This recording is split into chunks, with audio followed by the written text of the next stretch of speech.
with the boy Mark the Mentor. Are you ready to take your trucking business to the next level?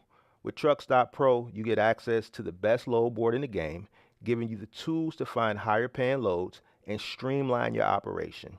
And right now, you can try the Pro plan free for 30 days, a $159 value.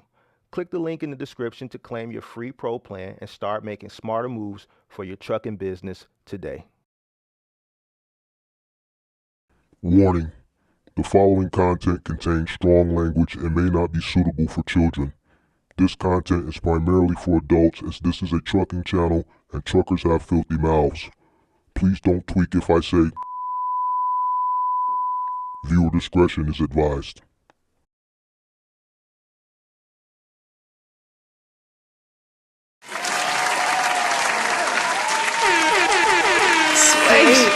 Morning. Good morning.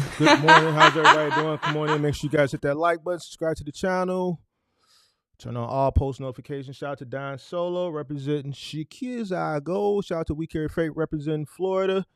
Shout out to SD Walk, Cleveland, Go Logistics, DMV, UK Hemi representing Florida.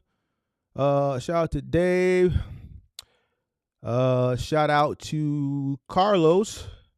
Shout out to Happy to Deliver. Shout out to Pat Gigatainment. All right, so check it out. Let's talk about this Amazon thing. This is something that, first thing when I get up in the morning, there's a few things I do.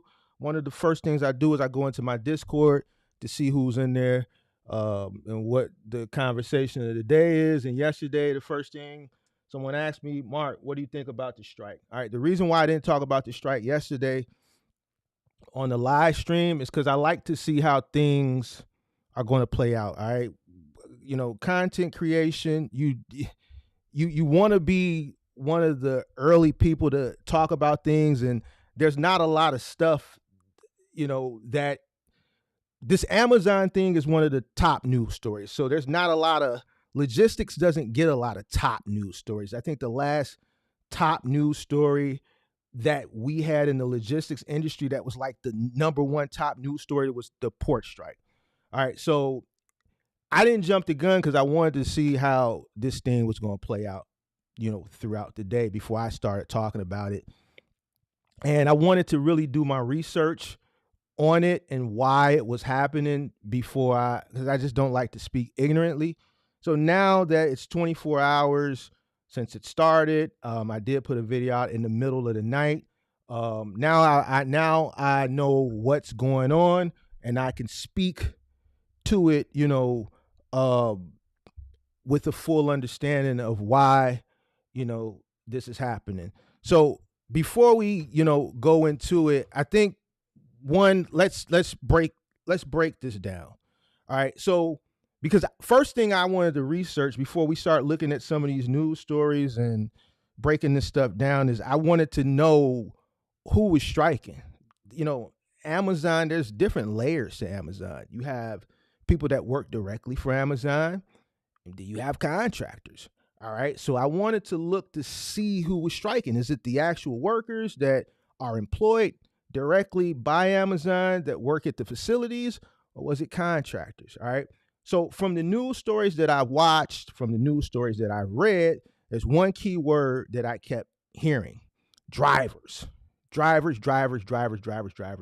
I saw one of the videos at one of the locations yesterday where the drivers confronted one of the DSP supervisors inside the facility and he walked off. So boom, the drivers are the ones that are striking. All right, now the drivers that are complaining that, want whatever it is that they want that we'll get into later, they're not directly employed by Amazon. We've talked about this before. I've done a long form video on DSPs. All right.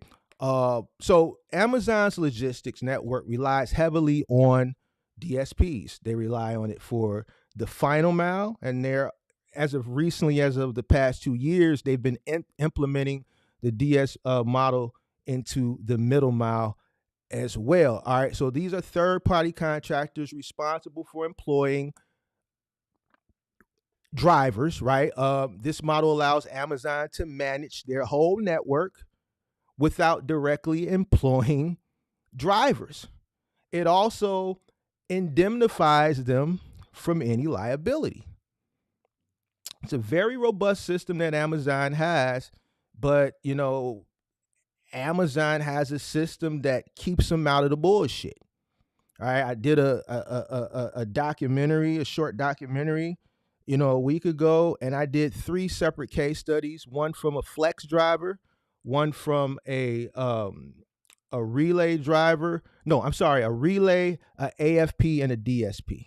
So I did it from 3 different viewpoints, all fatalities. And guess what? There's 57 more within the past year from my research that has happened, and just over the course of the last 10 years, there's plenty. Majority of those that happened in the mid 2010s, Amazon placed the blame all on the contractor. As of recently, some of the lawsuits have been going in the favor of the plaintiff, and Amazon has, have had to pay out, right? So Amazon has indemnified themselves, right? So that's how it worked. The striker, the people that are striking, they want improved wages, benefits, safer working conditions, recognition, and negotiation. I've heard one of the girls in one of the videos talk about she want a winter coat. She said, listen, I want a winter coat from y'all, Amazon. Now, let's watch a few of these little news clips, and then I'm going to give my thoughts. There's a poll in the chat. I got this poll in the chat. What do y'all think? Is the DSP driver strike against Amazon worth it? And will it result in their favor? So basically, are they wasting their time? Or is this something that's going to be beneficial for them? Make sure you guys hit the like button, subscribe to the channel, turn on post notifications. I want to look at 2 of these because I want to get the sentiment, boots on the ground from these reporters that are out interviewing these people, so we can hear some of the things that they want and see, like, is this a waste of time? What's going on here? That more Amazon warehouse workers are willing to join those picket lines a day after thousands of workers walked off the job. Delivery drivers at 7 major hubs went on strike Thursday, fighting for better pay, safer working conditions. Amazon says the workers represent a small fraction of their workforce and expect holiday shipments to be delivered on time for Christmas next week. But the workers are threatening to strike through Christmas, likely delaying packages across the country. News Nation's Mills Hayes is at one of those Amazon facilities where workers are striking. She's in Skokie, Illinois. Mills, you've been talking to picketers since yesterday morning. What are they sharing with you? Hey, good morning, Margie. Well, some of the picketers I spoke with say that they just want better pay, better working conditions, specifically safer working conditions, and for Amazon to recognize that they are a union. These workers are unionizing under the Teamsters union. Now, listen to the context. Unionizing. So they're still in the forming phase. I don't even think these guys are a part of the union. To me, from what I'm seeing, this is an attempt from the Teamsters to kind of bully Amazon. Keyword there is unionizing. That means they're in the process of getting it up and going. They'll be back out on the picket line today. There's only a couple out here in the Skokie location at this point right now, but they are arguing, these delivery drivers, that they should be making the same amount of money as UPS or United States Postal Service workers. Right now, they make about half of that at about $22 an hour on average. I'm going to get paid this Friday, and more than half my check's going to go towards paying bills, paying insurance, and then, my benefits that get taken out. Like, more than half my check's going to go just to benefits alone. Now, listen to what he said. More than half of his check. He didn't say all of his check. Now, listen. I got to keep it a buck. We got to keep it funky all the way around the board. He said more than half of his check is going to go to bills, benefits, things of that nature, utilities, whatever. That means that there's some money left that he can save. Pay attention to the context. So I feel like what we do is we should be getting the fair pay, especially with the cost of living in California. Teamsters say it represents about 10,000 Amazon workers across the country. That's only about 1% of Amazon's 1.5 million employees. The union won't say how many people have walked off the job or how long this strike will last, but it includes workers at Amazon warehouses in San Francisco and subcontracted delivery drivers outside of Chicago, New York, Atlanta, and other parts of California. And Marky, the timing for this strike is really strategic. They know that Amazon really relies on their deliveries, especially around the Christmas holidays, that this is their biggest time of the year. And the company did not come to the negotiating table on Sunday, December 15th. And so they're really hoping they're not going to come to the negotiating table. The Teamsters have been trying to bully this for some years now. This isn't new. They're not going to come to the table at all. At all. These guys that are DSP workers, they have to understand the way this works. They work for a company. That company is contracted by Amazon. Now, Amazon controls the whole thing, so I understand why these DSP employees, because they're employed by the DSP, I understand why they feel like Amazon should chip in, or why they feel like they probably work directly for Amazon, because Amazon controls the whole thing. They're in an Amazon branded van. They're wearing an Amazon uniform. They're going to an Amazon facility. Amazon people Amazon controls the whole thing. The DSP, believe it or not, doesn't even control what they actually pay their employees. Amazon tells them that. So I get it. But at the end of the day, the way it's legally structured, Amazon doesn't have to respond to the Teamsters because these DSP drivers aren't directly employed by Amazon.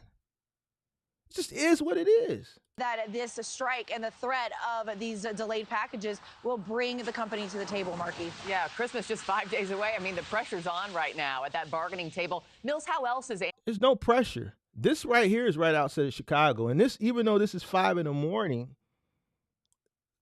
I mean, this is when these guys show up to work anyway. The Amazon here, you get delivery 24 hours a day. Amazon here in Chicago is 24. Like, I order shit and it gets dropped off at 4 a.m. So, 5 a.m. or not, like, there should be, like, I've seen Teamster strikes, and I'm talking about everybody shows up and shows out. This is more proof that the key word that she said, unionizing, means they're trying to put it into place. They're trying to implement it. It's not implemented. It's not in place. They're trying to form it.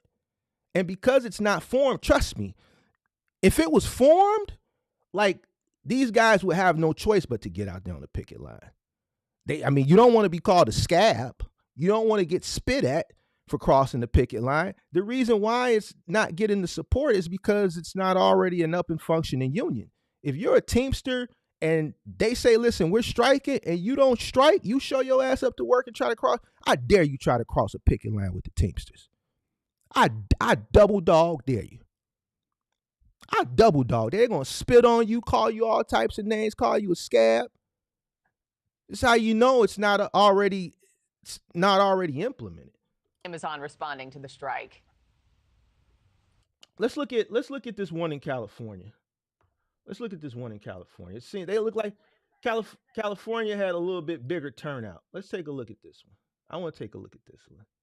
And then the one in New York got a little rowdy too. Hold on. Let's take a look. What's the news out there? Is it KTLA? Is that what y'all is out there in LA? KTLA? Let's take a look at this. Amazon workers striking at 7 Amazon facilities in Illinois, New York, Georgia, and right here in California. The Teamsters Union calling it the largest ever strike against Amazon. Alex Press is a staff writer at Jacobin, where she covers labor organizing, and she joins us now with more. Alex, nice to see you. Good of you to be with us tonight. We understand that you were out on the picket lines in New York today. Can you tell us what you saw and what you were hearing from workers? Sure. Thanks again for having me, as always. So I was out in Maspeth, Queens, in New York City where DBK4 is on strike. So this is a smaller delivery center. So it's not the giant fulfillment centers we often hear about or think about, like the one that organized in Staten Island was the first, Amazon facility in the US to unionize. That was at JFK 8. These are a little smaller. They're sort of the last mile delivery often. So they're around big city centers. What I was seeing was a lot of excitement. I think workers have been fed up at Amazon for a long time, and this, to really define the employer and to go on strike and to sort of. So not all the facilities are unionized. That's the difference. Unionize and unionizing, you have to pay attention to the context. The ones that are unionized, like the one she's talking about, it goes back to what I just said 2 minutes ago. This is a unionized facility. They don't have, listen, once you're a part of the union, and we striking, you gotta show up. You better not show up. And I dare you to cross the picket line. This is a unionized facility. You can see the difference. You can see the difference. Not many across the country are actually unionized. This is why it's not going to be it's not going to, like, you're going to get your gifts. Have music and have support and have community leaders. Support, music. They bring the big goddamn rat, the blow up rat. You didn't see the one in Skokie where the two guys was walking around. You didn't see no rat there. You didn't see no tents. You didn't see the big pig with the pig with the hard hat on, blow up, choking the guy and his legs is dangling. You didn't see that there because the Teamsters ain't going to show up and invest the resources into a facility that's not unionized. They're going to pump these guys up like they did to go out there and do what's not in their best interest, which is not get paid for the day. You can tell a unionized facility. This is a unionized facility. It's chaos. They blocking shit. They standing on business. It's a totally different ballgame. Officials that are on your side. It really is a remarkable feeling. When I talked to workers about the job and about what led them to support this union, what I heard was a lot of frustration. People are fed up with being treated like machines. This is what Amazon workers say all the time, that the employer treats them like they're robots and that their backs and their knees simply don't matter that much and they can be replaced like any other part. Now, coming from a background as a mover, I mean, when you're doing labor work, you sign up for a job. Listen, I agree with some things, but then again, I disagree with some things. When you sign up for a job that is a labor job, you understand that it's going to be taxing and wearing. This goes back to what I talk about, just this new generation. And like, it's physical labor. You're supposed to be tired. I mean, it just, I don't understand that part. Now, that part I don't agree with. That's not true with a human being. And so these workers are organizing to fight. I think it's worth saying that this is keyword organizing. So that goes back to the non-unionized facilities. Not every driver who was out on this picket line. There were a lot of drivers still going to work. The NYPD were very much intervening on the side of. The reason why the drivers were going to work, because those were non-unionized facilities where, I'm not a union, so I'm going to work. I'm not pretty much forced, and my back is against the wall, that I have to be out here on this picket line. Amazon, they arrested several workers, and eventually those workers were released and brought back to the picket line. And it was really a remarkable thing to see. But Amazon's a very powerful company, and it's important, I'm sure, to some elected officials and the NYPD to keep it flowing. But what I saw was workers excited to be taking this step. Alex, the Teamsters say Amazon won't recognize the workers' affiliation with the union. Amazon says the Teamsters are misleading the public since the Teamsters account for less than 1% of the company's workforce. What do you make of the war? Now, you heard that. The Teamsters account for less than 1% of the company's workforce. Less than 1%. That's a very minimal amount of facilities that they account for across the U.S. The rest of these guys that are going out on strike, hit the like button, at these facilities aren't even unionized facilities. of words, and how do you ultimately see this resolving? Yeah, so this comes down to something called the joint employer rule. So the National Labor Relations Board under Biden, led by General Counsel Jennifer Abruzzo, has been pretty aggressive as we've seen in decades, siding with workers. And this current NLRB has said Amazon, at least in one case, should count as a joint employer of these drivers. So for people who don't know, drivers at Amazon really are employed by a sort of a contractor company. So they don't get their check signed by Amazon, right? You might get your package delivered by someone who's wearing an Amazon shirt, driving an Amazon branded van. They are not direct employees. Now, these workers and the Teamsters have been arguing that in every sense of the word, in the common sense understanding of who your boss is, you know, who makes your schedule, who gets to discipline you, who determines all the conditions of your job, that's Amazon. And NLRB has been starting to side with them. So that is the argument here, that it is Amazon who should have to bargain with them, not these small contractors who really have no say anyway, who just do what Amazon tells them. Amazon, of course, disputes this. The last thing I would say here is the reason why I know DSPs have no say. So I've talked about this before. I applied to be a DSP in 2014. I finally got the call in 2017.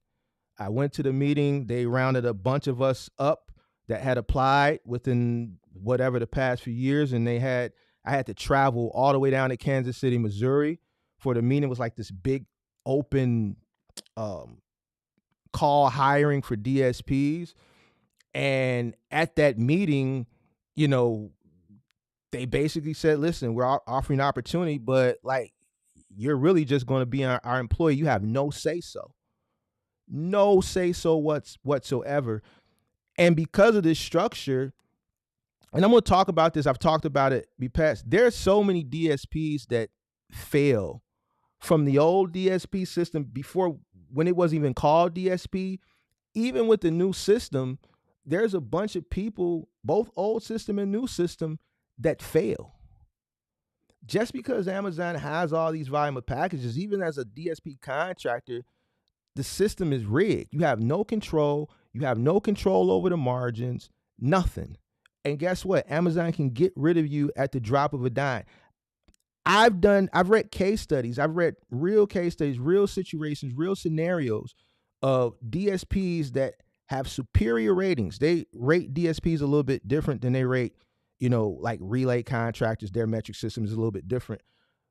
But there's DSPs that have had superior ratings and have gotten a 30-day notice. With that 30-day notice, attached with that 30-day notice was an NDA with a $10,000 severance. And a lot of these DSPs have invested millions of dollars into this program, only left to have to file bankruptcy. The shit is rigged. It's not rigged just for, and I tell you all the time, I have a love-hate relationship. I even call myself a hypocrite because I'm heavily invested into Amazon as a shareholder. I invest into the stock because it's just a great stock to have in your long-term portfolio. But I'm also critical of their practice, and I'm transparent about it. I'm a damn hypocrite. But all across the board, it's rigged. The DSP guys, the guys who work for Amazon, they have to understand this. Life is about choices and decisions. No matter how much they fight, Amazon is one of those companies that's just too big to fail.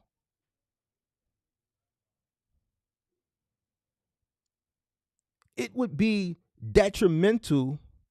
And some of you guys, I read comments and things like that about, you know, Amazon is a this company, they got the money. How do you know? Who knows what Amazon's margins are? Yeah, they make a lot of money. You know, Jeff is rich, you know, as far as the eye can see. But if they changed their dynamic of how they operate, and all of these contractors became employees, it would be very detrimental to their bottom line. One of the reasons is the immense pressure that, listen, you don't think Amazon knows the immense pressure that they put these drivers under? When I went to that meeting to become a DSP, they wanted me and all the other guys there to be up and running in 30 days. 30 days from that meeting. 20 vans. This is on the old system when we had to go rent vans from Enterprise, when it was the white vans. Before Amazon, they were in the process of building up what we have now is the DSP, the branded vans, right? Sort of kind of how what they're doing now, you know, with the middle mile with the trucks. But we had to go source our own vans. Some people leased them, some people rented them, some people bought them. But they wanted a minimum of 20 vans in 30 days. And I asked the guy who was over this market, I said, man, that's kind of, you know, a lot to source, plus the hiring of all these people while I'm onboarding and got to go to New York and go through this onboarding thing. Like, I got to hire all these people, source 20 vans, and then be away for a week to go through this training. His response was, welcome to Amazon. That was one of the things that kind of, when I was going through the process, that I said, you know what? God was telling me, man, walk away from this shit. And I'm glad I did, because I probably would have ended up having to file bankruptcy like so many of the old contractors did once they transitioned over to the new model now, which is what you know as DSP with the branded vehicles. That was his response. Welcome to Amazon. So basically, figure that shit out. So I got to hire 50 people, source 20 vans, and go through training, and I got to do all this shit in 30 days? Welcome to Amazon. That was his response. So I get what the drivers go through. Amazon gets it too. Amazon created this system of 2-day delivery. When they implemented this, it had never really been done before. For the people that have been in logistics for as long as I have, the earlier days of e-commerce, the early 2010s, you order something from a website online, you'll be lucky if you got it 5 to 7 business days.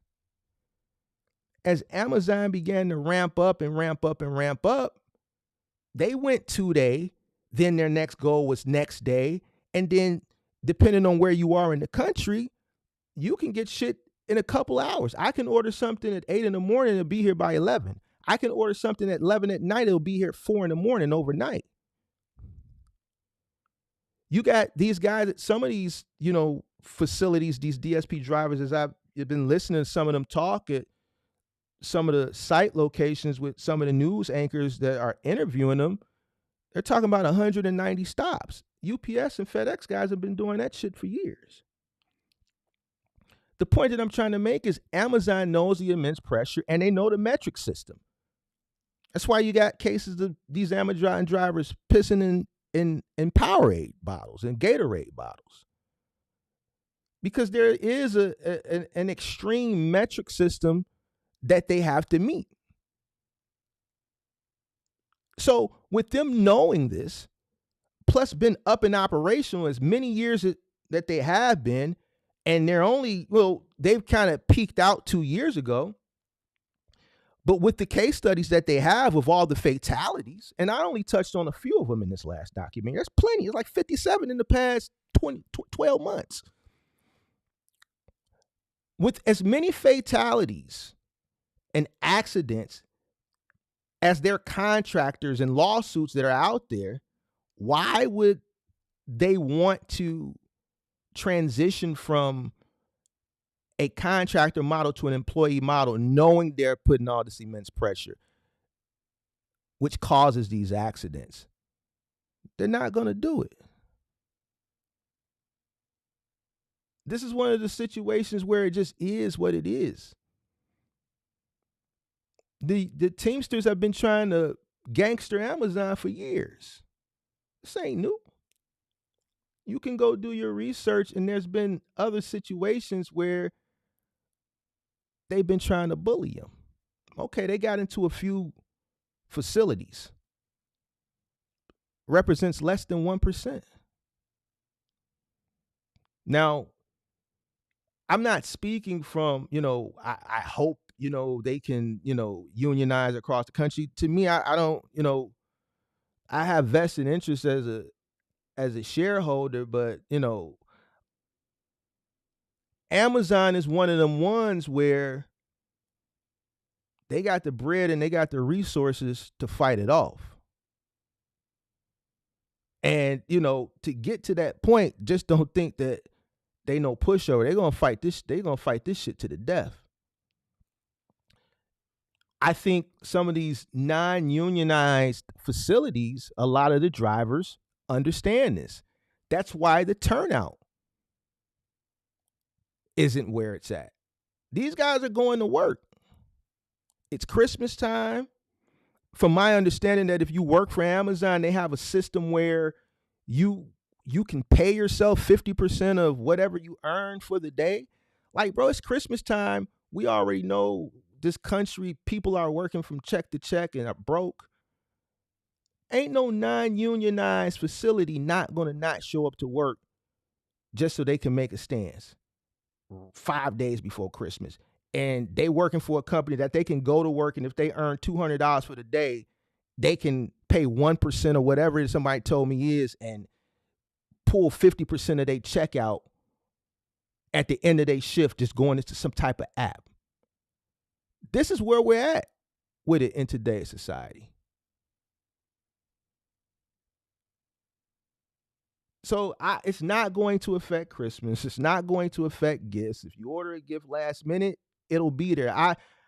I looked this morning when we was talking in the Discord. I went and looked. I found something.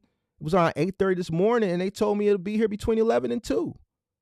I remember 2 years ago, right before Christmas, they said minimum 2 day. Same day and next day had already been implemented, but right before Christmas, they said, listen, we not even going to take that chance and promise you same day or next day. We're doing minimum 2 days if you get it early.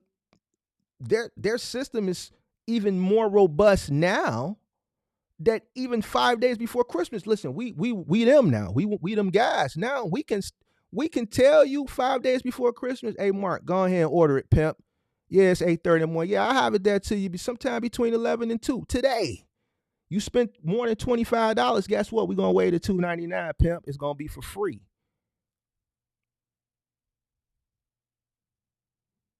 And guess what? If they blocking the facility, that's all right. It come from Skokie, it would come from Country Club Hills. We'll have a flex driver bring it to you.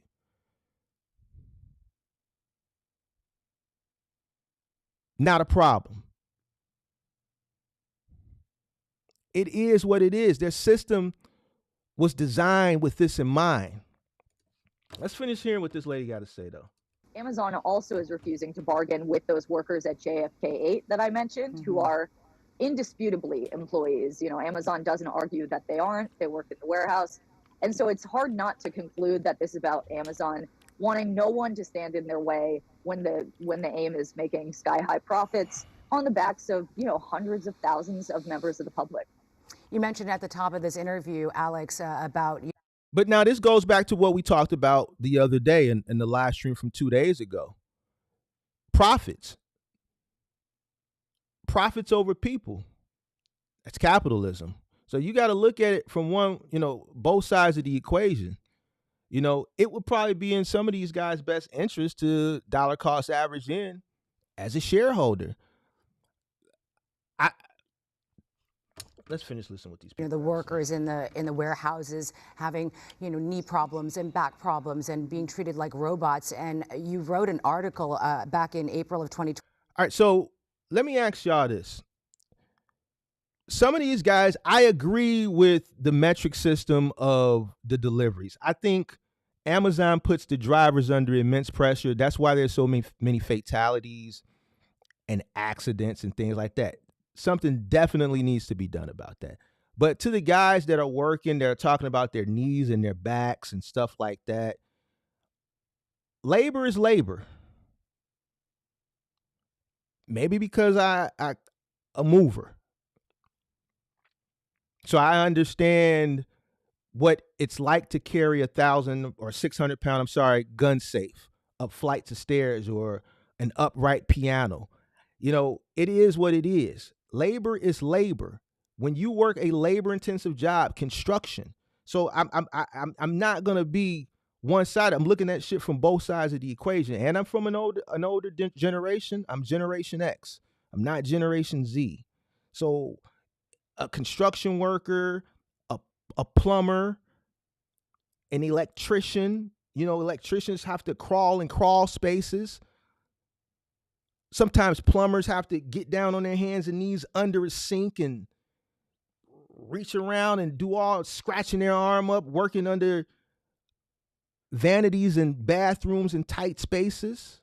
Construction workers lifting heavy pieces of, labor is labor.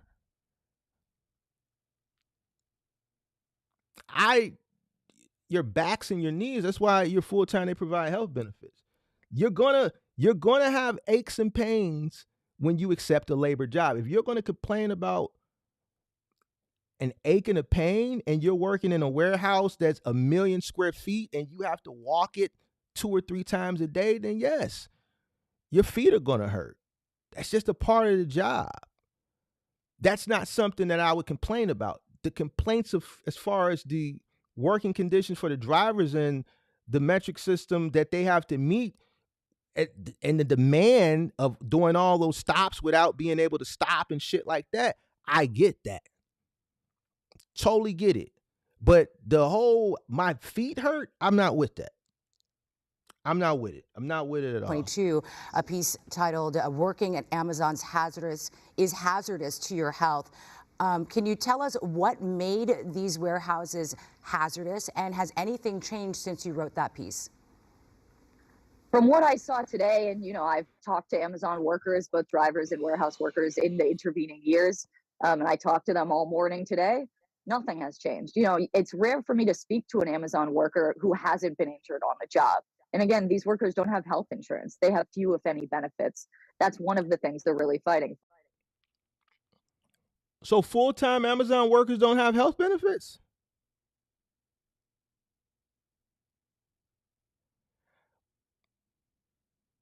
Now, correct me if I'm wrong. Amazon went on a buying spree maybe 6-7 years ago, and no one understood why they were buying all these health companies. And the reason why they were buying them is so that they can offer health insurance to their employees at a discounted rate.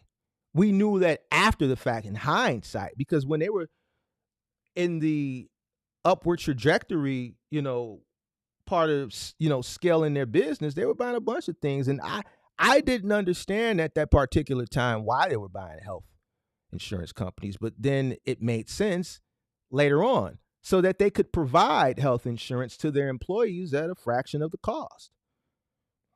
Now, from my understanding, full-time Amazon employees do have health insurance. Now, what I heard from one of the young ladies in one of these, cities that's on strike that was getting interviewed by one of the in the field news anchors was they had health insurance. They just wanted better health insurance. So I think there's a discrepancy there. I know that full-time Amazon workers have health insurance. They have health insurance. If you go on Indeed and you look at, they even offer the DSP employees health insurance. Amazon offers it to the DSP contractor so that they can offer it to the employees. And you go look at some of these DSP hiring ads, one of the things that they implement in the ad to attract applicants is health insurance after, I think it's 30-day period. They offer them health insurance. They offer them these steel-toe shoes, which was the company that Amazon bought. Was it Zappos? Or they bought one of those shoe companies like 7 years ago. I think it was Zappos. They offer them, they give them like $125 digital gift card to Zappos because I think they acquired it so that they can get a pair of steel-toe shoes and some other shit. Health insurance is one of them. So they do have health insurance. Their complaint is they want better health insurance. Now, I don't know what better is because I've never worked for Amazon, so I don't know what their benefits package includes, but you know, that article I wrote was about a report from the data showing that Amazon has about twice the injury rate of comparable warehouses. So other warehouse workers, we know this is a tough job. It can be a dangerous job. Nonetheless, Amazon has doubled the rate of injury. And there's been really great investigative reporting showing that Amazon also uses its kind of internal clinics, its health clinics, to keep those numbers artificially low. So, you know, where a nurse would normally report an injury to OSHA, Amazon sort of ensures and pressures them to just send the worker back to work, not only for the sake of getting them back on the floor, but also to keep those numbers low. So nothing from what I see has changed. And, you know, the Senate's Health, Education, Labor, and Pensions Committee recently also issued a report, you know, echoing these numbers, this reporting. And what, again, the workers, as soon as you go to one of these picket lines, will just tell you straight up. All right, Alex, we'll have to leave it there for now. Staff writer for Jacob and Alex Press. So Amazon, you know, they maintain that since the drivers are not employed through them and it's employed through the DSPs, they're not obligated to negotiate directly with them. They're not their employees. The company has stated this plenty of times. Previous strikes, it hasn't disrupted any operation, and, you know, they are accusing the Teamsters of coercing. And I'm gonna be honest with you. Like, I want people to, you know, have livable wages. I want people to, you know, be treated fair. But there's only a minimal amount of people at these non-unionized facilities that are falling for what the Teamsters. Yeah, they coerced a few people, and the smart people said, listen, we're not a part of union. I'm taking my ass to work. So, you know, the Teamsters claim that thousands of drivers are participating. From what I see, that's not true. Reports suggest that actual numbers may be lower. I think they are lower, and I don't think it's going to be impacted based on the research that I've done, even as far as me creating a mock cart in my Amazon app, and they're telling me, man, I can get you the shit the same day. So, you know, this whole thing about, you know, as far as the legal and the ethical stuff, the NLRB, the whole joint employment, you know, in my research on this last documentary I did, there was one lawyer that was able to prove, you know, he was good. I actually, you know, I had to pay for this. He presented to the jury that a contractor can have 2 employees. And he was able to, he was one of the ones that actually was able to win a suit against Amazon for the plaintiff, which was a, this person didn't die. Because there's a few stories I read, so I don't, you know, excuse me if I mix them up. But this, I think it was a boy, he got hit by a bike in Georgia. No, it was a boy, he was on his bike, he got hit by an Amazon driver in Georgia, and it crushed his leg or something. I think he won like 16 million or something like that. But that lawyer proved to the jury that a contractor could have 2 employees.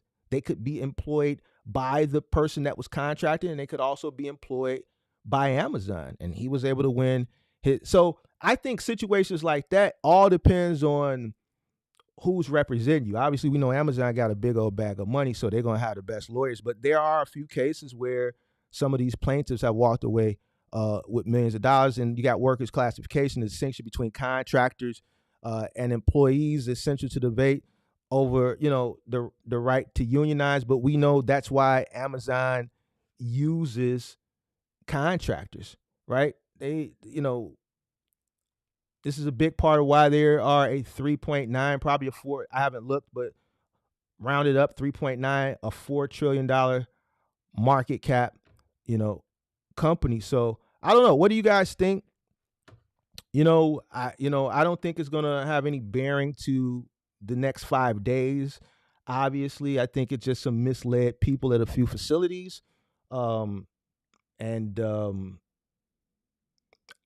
think Amazon is going to come out victorious on this one. I don't see it, doing anything. What do you guys think? Make sure you guys let me know what you guys think in that poll. Shout out to everybody that's in here. We got over 100 people in here. We got 39 likes. Please hit the like button. Shout out to Moving Company Hustle. Don't Amazon provide the trucks for the DSP? Right. So absolutely. So the way it works for the DSP, and this is the newer model that started in 2018. The older model, you had to source your own vehicle. So the new model is Amazon provides the van. They own the vans.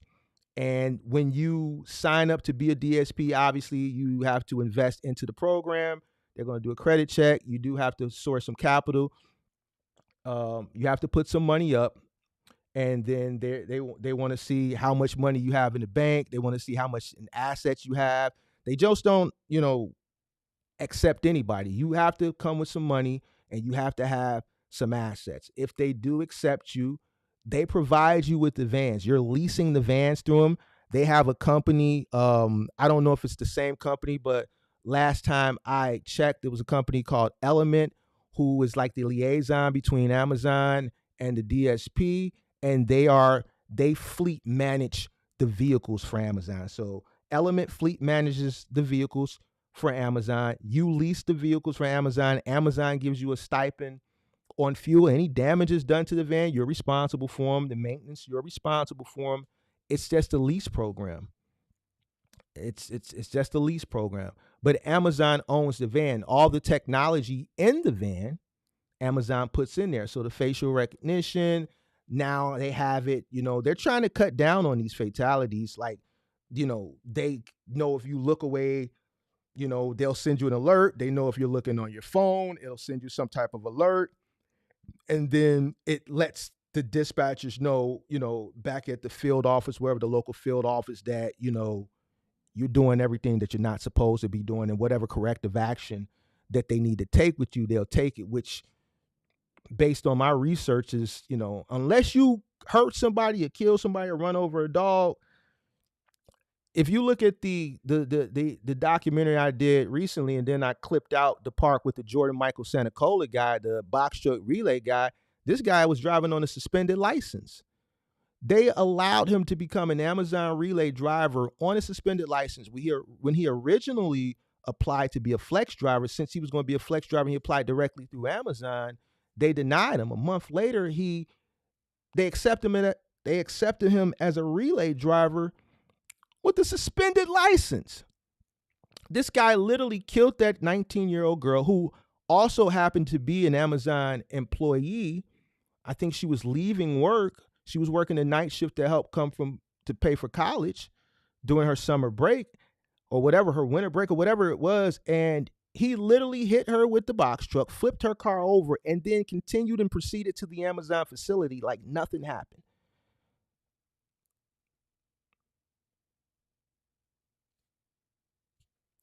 That same day, within his route, he had 76 infractions that Amazon was notified, because he's a relay driver. So, he's on the relay app. So the relay app is monitoring you. It knows how fast you're going, it knows the direction you're going, right? It sent 76 notifications back to Amazon of him speeding. 76. So, there's things that Amazon, I definitely agree, can work on, but getting back to what I'm saying. So yeah, you're leasing the vans as a DSP. So Amazon owns and controls every aspect of the DSP. A DSP contractor, I'm gonna keep it a buck with you, is really like a six-figure employee. You become a six-figure employee, right, to pretty much micromanage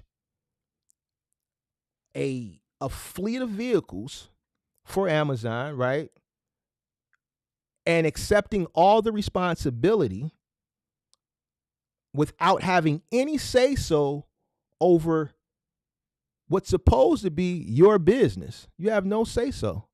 None whatsoever. You can't even, if I hire my brother, I become a DSP contractor and I want to pay my brother a little bit more than everybody else because he's my brother. I have no say so. I can't even control my own payroll. I have no say so. So they lay everything out for you. You just have to show up and follow their instructions. You have no say so whatsoever. So yeah, they own everything, but they own everything, and you're responsible for everything, as far as the cost, all the way down to the liability. You know, shout out to Superman Clark Kent. What's going on? Yeah. So you lease the trucks. You lease the trucks through Amazon. That's if you want to call it a loophole. Yeah, you lease the trucks through Amazon. So the problem with Amazon is they don't have adequate training for their drivers. UPS trains, I agree. I think the training is it's like express training. It's not as, immense as, and adequate as UPS and FedEx. It's not much to it, to be honest with you. So I agree.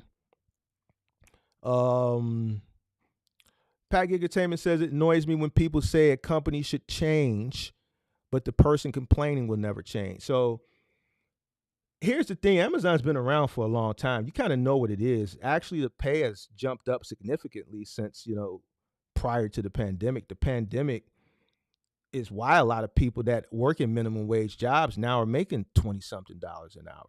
If the pandemic wouldn't have never happened, minimum wage would still be in the teens. I 100% really believe that. The pandemic ushered in and forced a lot of companies to pay a little bit more. Obviously, the cost of living has,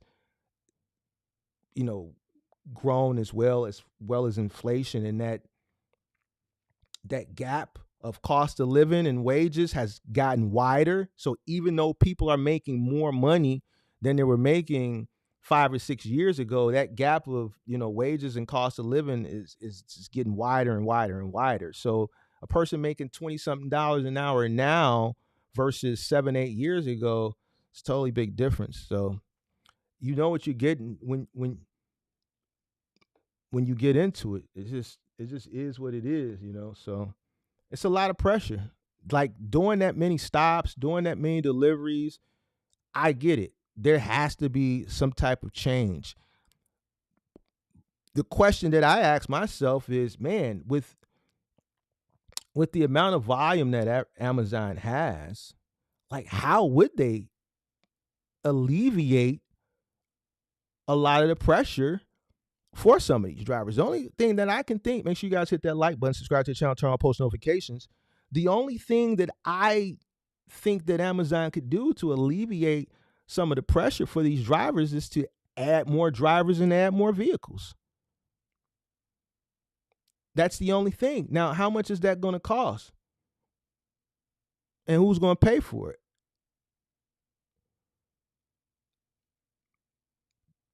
They got to cut these routes down. That's the only answer, but that's going to come at a cost. That's going to come at a cost. Amazon is a capitalistic company. They want to make as much money and save as much money and use people and become richer off the backs of other people as much as they can. So it is what it is. And that's just the bottom. Like the only way that these drivers, you're going to be able to alleviate the pressure of these drivers is by adding more routes. And somebody's got to pay for that. The startup, when they first started for DSP, that was the liquid investment that you had to invest, but I think you had to have $30,000 in assets, liquid assets as well. So I don't know if it's $10,000 that you have to in cash that you have to invest still, but originally it was $10,000 and $30,000 in assets. the reason why it's only 10,000, they just want to, I guess they want to just make sure you're a person who's responsible enough to save up a minimum of $10,000 and have $30,000 in assets. You know, it's not much to take on that level. So, you know, let's say a person who does have 10,000 and has $30,000 in assets, and you sign up, you got good credit, they accept you, and then they bring you in, they give you a couple weeks of training, and then they throw you to the wolves literally and say, here's 20 vans. We're going to start you with 20 vans. Here's the issue. You've never been in logistics a day in your life. Like I've done a lot of research and case studies on a lot of these DSPs.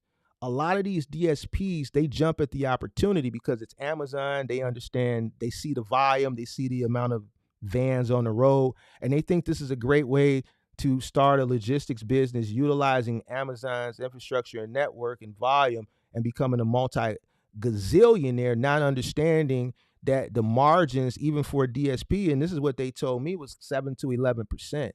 So you could do millions and millions of dollars and then have a net of a few $100,000, right? But here's the thing. If you've never been in logistics before and you don't know how to successfully operate and manage 20 plus vehicles, what do you expect? It's like the same thing I talk about with people coming into this industry with one truck. If you invest into something that you don't understand, even with one truck, you'll fail. It becomes difficult. 20 vehicles starting, you've never been in logistics before, and you have to manage 40 drivers because you're rotating these drivers because these drivers are working 10 hours a day. So in 3.5, 4 days, your first leg of drivers is already maxed out. You don't want to pay them overtime. So now you have to have a whole another leg of drivers to run the next half of the week. Then you have to have dispatchers, and then each driver is doing 200 stops a day. That can be a lot of pressure on someone who's never even managed one van or one truck. So, you know, Amazon doesn't even look for tenured people in the space. The most successful people that I see in the Amazon network, as far as DSPs, are like guys that own FedEx contracts. The guys that have been FedEx contractors for years, and then they invest into DSP routes. They have some type of understanding on knowing how to operate on very, very small margins and managing a group of people and a lot of volume. They understand because they're used to it. A bunch of stops, a lot of volume, and a slew of people. They get that. But, you know, Amazon doesn't necessarily look for tenured people. You got good credit, you got $10,000 liquid and $30,000 in assets, go ahead, apply. And if, you know, we select you, here's 20 vans with 99. We got a 99% efficiency rate. So 99% delivery. Those vans can't come back until everything is out. We don't care how long they got to stay out. So it can be a lot for a person that's never been in this industry before. We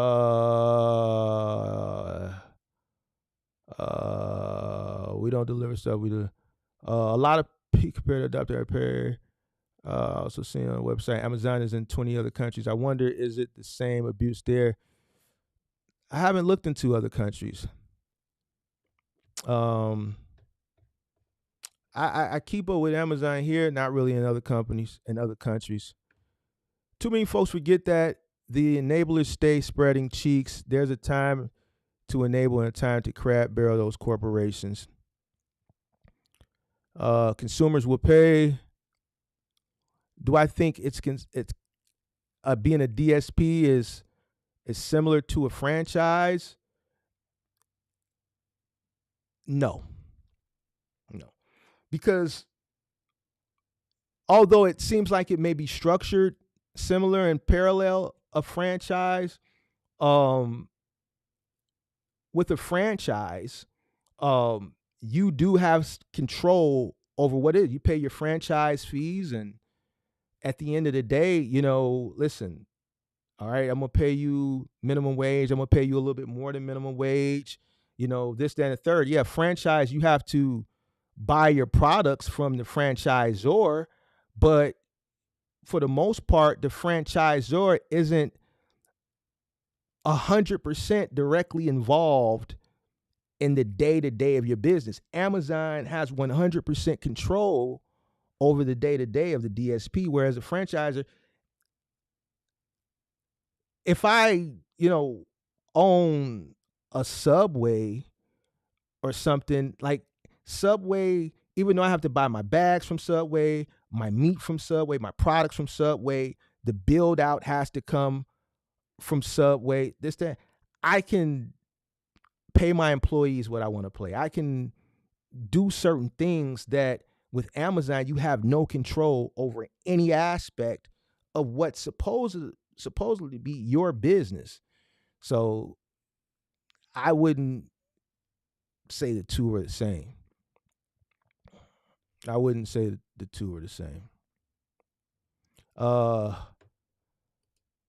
If Sosa says the only way the strike will work is if all the drivers boycott, and that'll never happen, especially when there's not a union. If Amazon was union across the board, yeah, we wouldn't even be. We would definitely be doing this stream, and we'd be talking about it because we're in this industry. This is a trucking challenge. This is logistics, so we would definitely be talking about it. But the conversation would be completely one-sided the other way.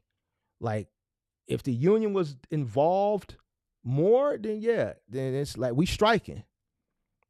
And I like I said earlier, I dare you cross this picket line. If the Teamsters were 90%, right now they're less than 1% in Amazons across the country. But if they had more of a stronghold, it wouldn't be no question. Look, we striking, we walking out on the 19th. Yeah, show up. It's cold in Chicago. Make sure you put your long johns on. Put you some long johns on. Get you some thermal socks. We need you out there. Yeah. We're going to have somebody pull up with the picket signs. We're going to bring the big rat. We're going to blow up the rat. Don't worry about that. The union, the Teamsters, we're going to sponsor all that. We're going to bring the rat. We're going to bring the pig that got the guy in the chokehold with his legs dangling. We're going to have all that. We're going to set up a table. We're going to have coffee while supplies last. We're going to bring donuts while supplies last. We're going to bring all the picket signs, and you need to be there. Make sure you're there because we're going to keep count. And don't try to cross the picket line because we're going to call you a scab and we're going to spit on you. You have no choice. But because it's less than 1%, that's why you got the turnout that you got. New York got a little rowdy because that particular New York facility is one of the less than 1% that's actually unionized. That's why the majority of people at that facility showed up, showed out, was bullying the drivers that were trying to pull in, bullying the drivers that were trying to pull out, because the union was there. You got to remember, we're talking about the Teamsters now. We can talk about the Teamsters in a whole separate live stream, but if you're old enough to remember, like Jimmy Hoffa and, the old days of the Teamsters, like what's known don't need to be explained. If you want insight on like a little bit about the Teamsters and with a little bit of entertainment, and you're like a Gen Z type person, go watch a movie on Netflix called The Irishman. Now, if you really want to deep dive into like Jimmy Hoffa, go research Jimmy Hoffa and go research the golden era of trucking prior to deregulation of 1980. And then you'll understand. So what they're doing with Amazon it kind of reminds me of some of the old ways of the Teamsters back when the good old Chicago outfit, and me being from Chicago, the good old Chicago outfit was involved, and the Kansas City mob and things like that were directly involved with the Teamsters. They could lean on people. This is what this reminds me of. But here's the thing. It's 2025. The KC mob, the Chicago outfit, And to be honest with you, I don't know if they still have any stronghold on the Teamsters. Probably not. You know what I'm saying? But this kind of reminds me of some of the actions that they would do, back in the day. But some of you young guys, I know you got a short attention span. So if you want to know something about Jimmy Hoffa, go watch a movie on Netflix. It's called The Irishman. Good movie. Good movie. That'll give you a little insight from an entertaining aspect of the Teamsters. Let me take a few more questions. Don Solo said, especially if it was mafia controlled Teamsters, they'd be on that behind if a MF didn't fall in line. Yeah. See, that's the thing. The mob isn't. They ain't involved with the Teamsters no more like back in the day. But this kind of their approach, what they're doing with Amazon, it does kind of remind me of a very mild, approach that they would, have implemented, back in the day in the 60s and the 70s during the era of Jimmy Hoffa, prior to deregulation. So, but that's a little history for you. I encourage some of you young guys to go read. I trust me, and I'm being honest with you. Listen, if this situation, hit the like button. If this situation that's going on with Amazon were to happen in the 60s and the 70s, this situation would be going totally a different way. Hey, Jeff Bezos would be missing right now. Jeff Bezos would be. Hey, they would have paid Jeff Bezos a visit. So things is different now.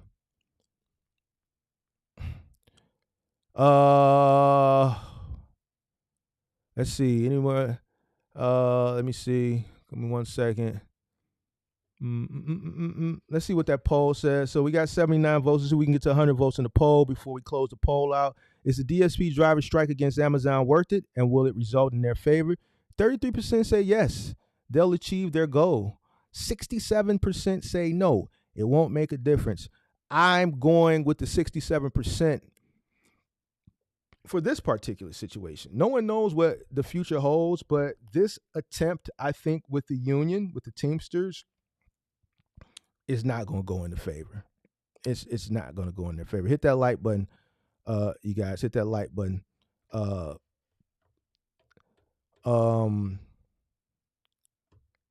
Do I think Amazon DSP owners make a lot of money during peak season?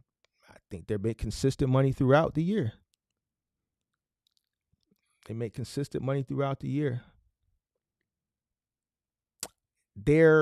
So the DSPs and like the relay guys, it's different. So let's say for a relay guy who's working on a spot load board, the Amazon spot board, they're seeing increased rates right now. The DSP is seeing increased volume on a set rate. So they're just seeing volume, right? So the way the contract was when I was going through the onboarding process was a flat rate per day. Didn't matter, it's a guarantee. And I believe the new system is on. I have a contract, which I don't know. I'm not gonna put it on the screen because it is Amazon Confidential. It says Amazon Confidential on the bottom, so I'm not gonna put it on the screen. But the only thing that I see in this contract, which is that fluctuate, is the fuel surcharge. They give a different fuel surcharge depending on what the fuel cost is in your market, and it changes depending. So if it's, let's say, $1 to $2 in your market, they may give you 10 cents a mile. If it's $2 to $3 in your market, they may give you 20 cents a mile. But for the most part, the rate per van is a guaranteed rate. So the volume is increasing. Shout out to UK Hemi for those memberships.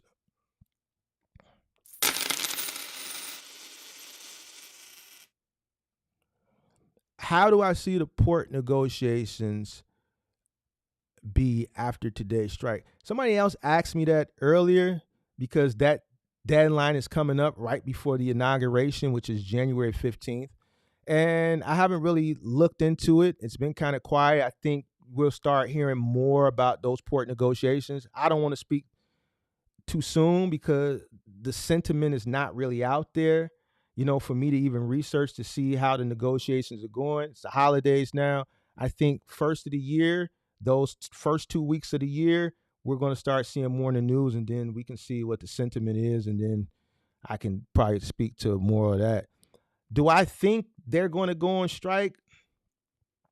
I don't know. That's a 50-50 because, I mean, it's not in the best interest of Biden anymore because he's out the door, 6 days after the 15th. So like, is he really going to care?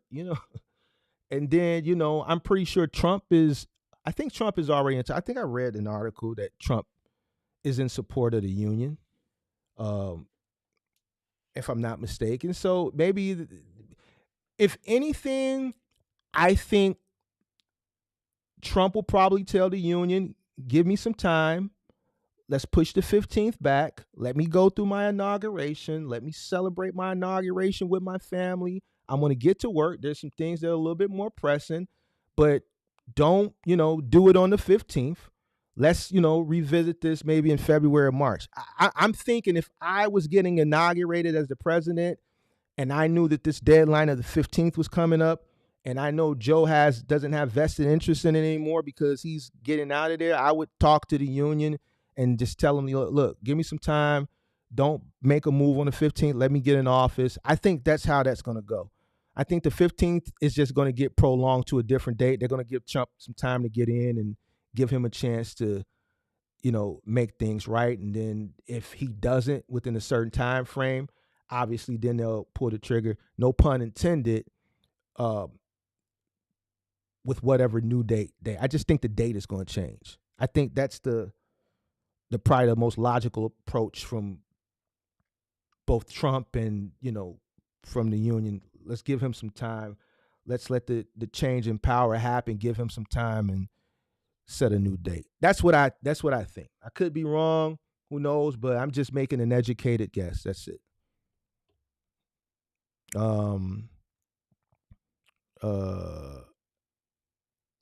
Kobe said that's even better leverage for the union. Yeah. I think that's, and this is just an educated guess that I'm doing. It may not go that way. It may go on strike. But I think that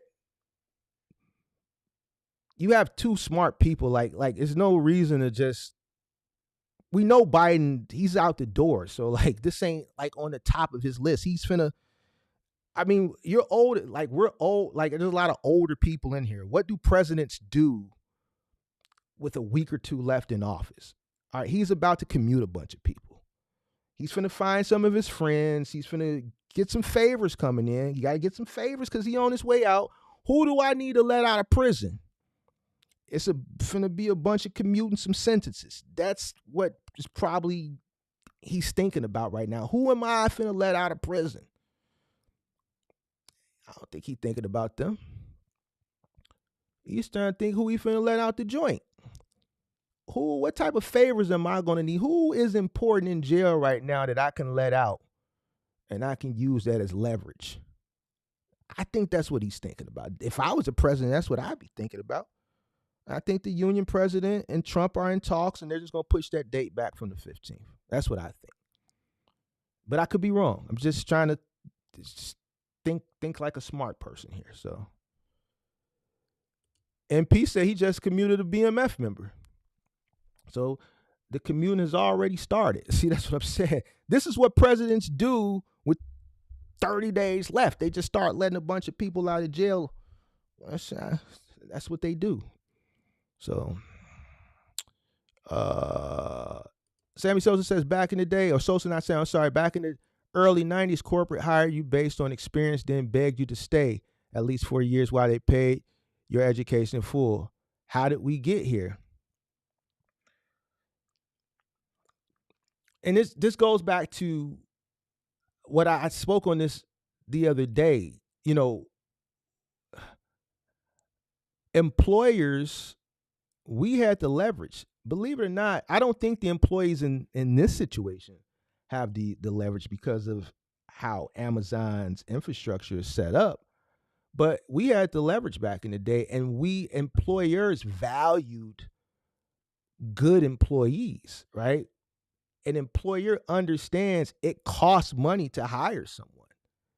Why lose a good employee when I can give them a 2 or 3 or 4% bump, which they probably deserve, and lose this tenured person to have to invest money into hiring someone new and then invest more money into training, because the hiring process and the training process, we're not getting any productivity out of this individual. It's costing us. That's what a lot of new business owners have to understand, that it may be in your best interest just to pay this person a little bit more if they're valuable, because hiring a new individual is costly. We're just in a society now, Sosa, that times have changed. I think, and social media has a direct influence on the younger generation. I hate to use the word lazy, but we've become, and it's not just even the young generation. Like, I think society in general, make sure you guys hit that like button. We've just become a lazy society. No one wants to work. Like corporations are having a hard time getting people to come back to the office from the pandemic. Everyone wants to work from home, right? Some companies are okay with it because they found a way to do more with less.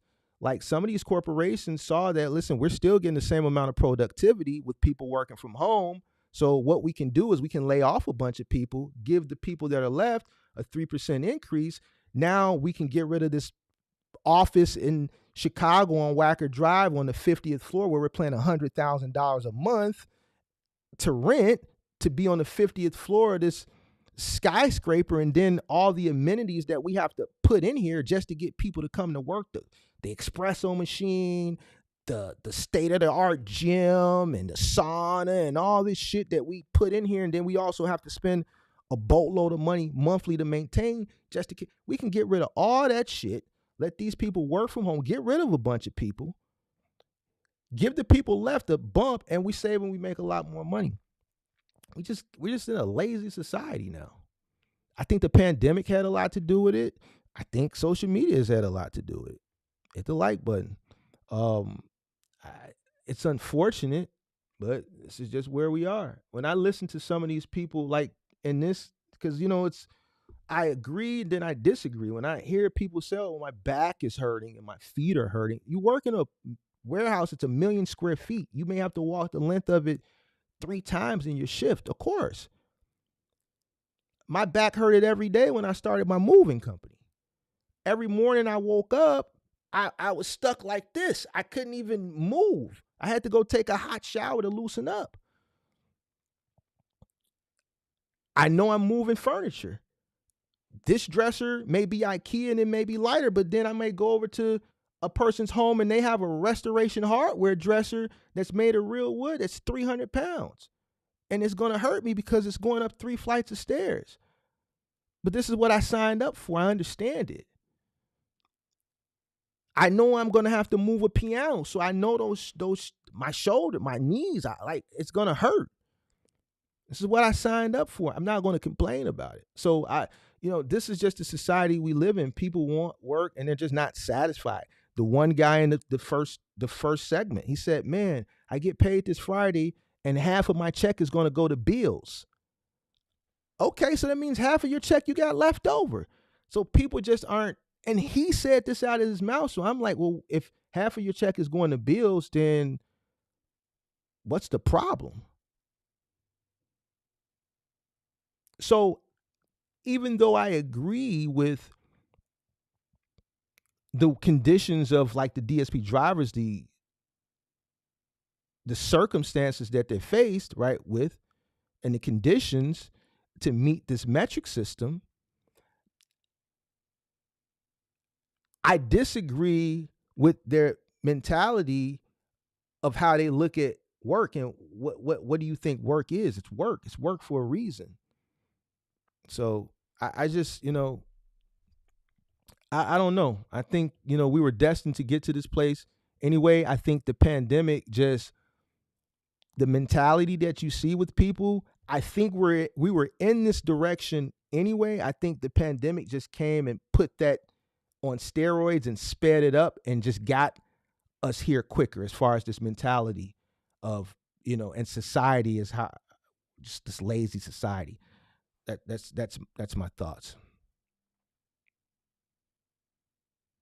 Why aren't the CEOs of DSP companies commenting? That's a great question. If you were the CEO of a DSP company and the people were walking out and they weren't saying, weren't coming directly at the DSP, they're coming at Amazon, I wouldn't say nothing either.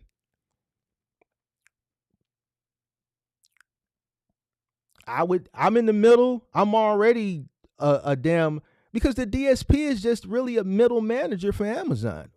I wouldn't say nothing. What can we say? I have no control over anything. Nothing. What can they say? It's a great question, but think about it. What can they say? The people that are striking, they know the DSP owners are pawns. Why? Because they see them every day. They make the DSP owners walk around with a goddamn vest. And I get it's for safety, but they see these guys treated the way that they're treated by the Amazon executives that are on site. They know they don't have any say so. They know they don't have any say so. And they see the stress. They don't have the capital. The DSPs don't have the capital. So they're going directly at the source. If I was a DSP, I'd keep my mouth closed too.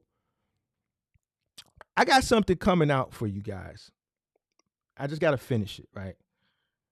And I'm going to show you something, right? I'm going to, some confidential shit. I'm going to show you something. These guys have nothing. There's nothing for them to say. Man, shit, they on the news, they complaining, they ain't saying get it out the mud, Transportation LLC, DSP. They ain't got my name in it. I can't do nothing no way. So shit, I'm mum's the word. I would not say nothing either. There's nothing they can do. There's nothing they can say. It's not even directly there's nothing to say. I saw one DSP yesterday, this girl, when they went on strike, they weren't outside picketing. They approached the DSP inside and she started yelling at the guy and he's like telling her to calm down. Middle-aged guy. He said DSP supervisor or something on his vest. He's telling her to calm down. And she was like, we want better wages. We want better insurance. I want a winter coat.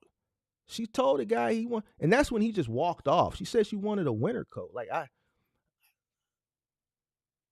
Now, from my understanding, if you're an Amazon DSP, they give you a vest and you could put whatever you want on as long as you put that vest over it. So shit, wear your own winter coat and just put the vest on over the winter coat. I don't know, but if I was a DSP, I'd be quiet too. There's nothing really to say. They have no say-so in the matter. It doesn't even really affect them. So that's true, Mark. To be fair, now is the time to cut costs, even for employers. So can we blame them?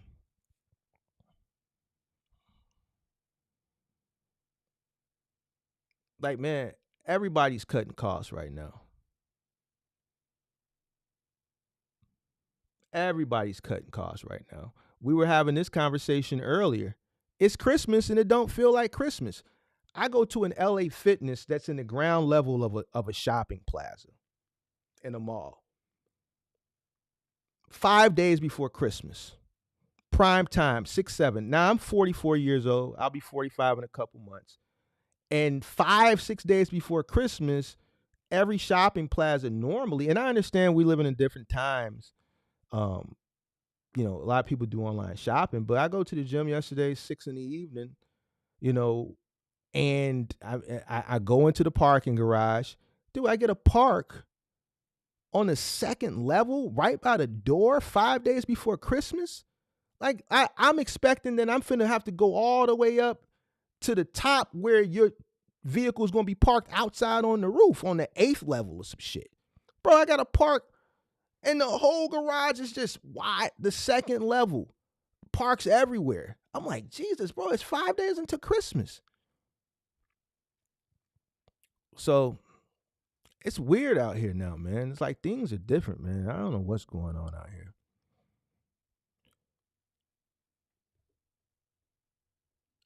Shout out to Nigel Jeffries to say he got a new authority. Congratulations on that.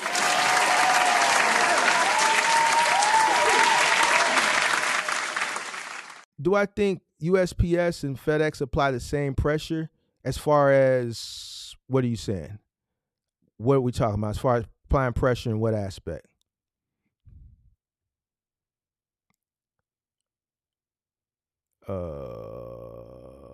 You talking about as far as the metric system to the drivers?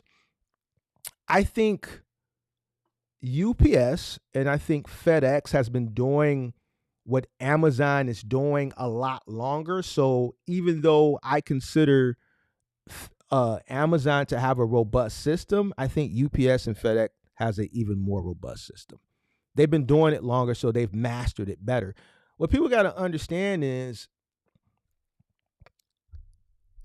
Amazon is still a fairly young company. And, you know, even from the logistics standpoint of how they operate now, they haven't been doing this for a long time. So there's still kinks that need to be worked out. Like where they're at logistically, they haven't been at it that long.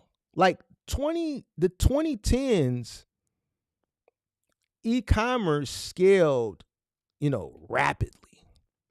And Amazon was leading the charge, and they implemented things and they created a system to ultimately, you know, put themselves in the forefront, which was much more speedier delivery, right?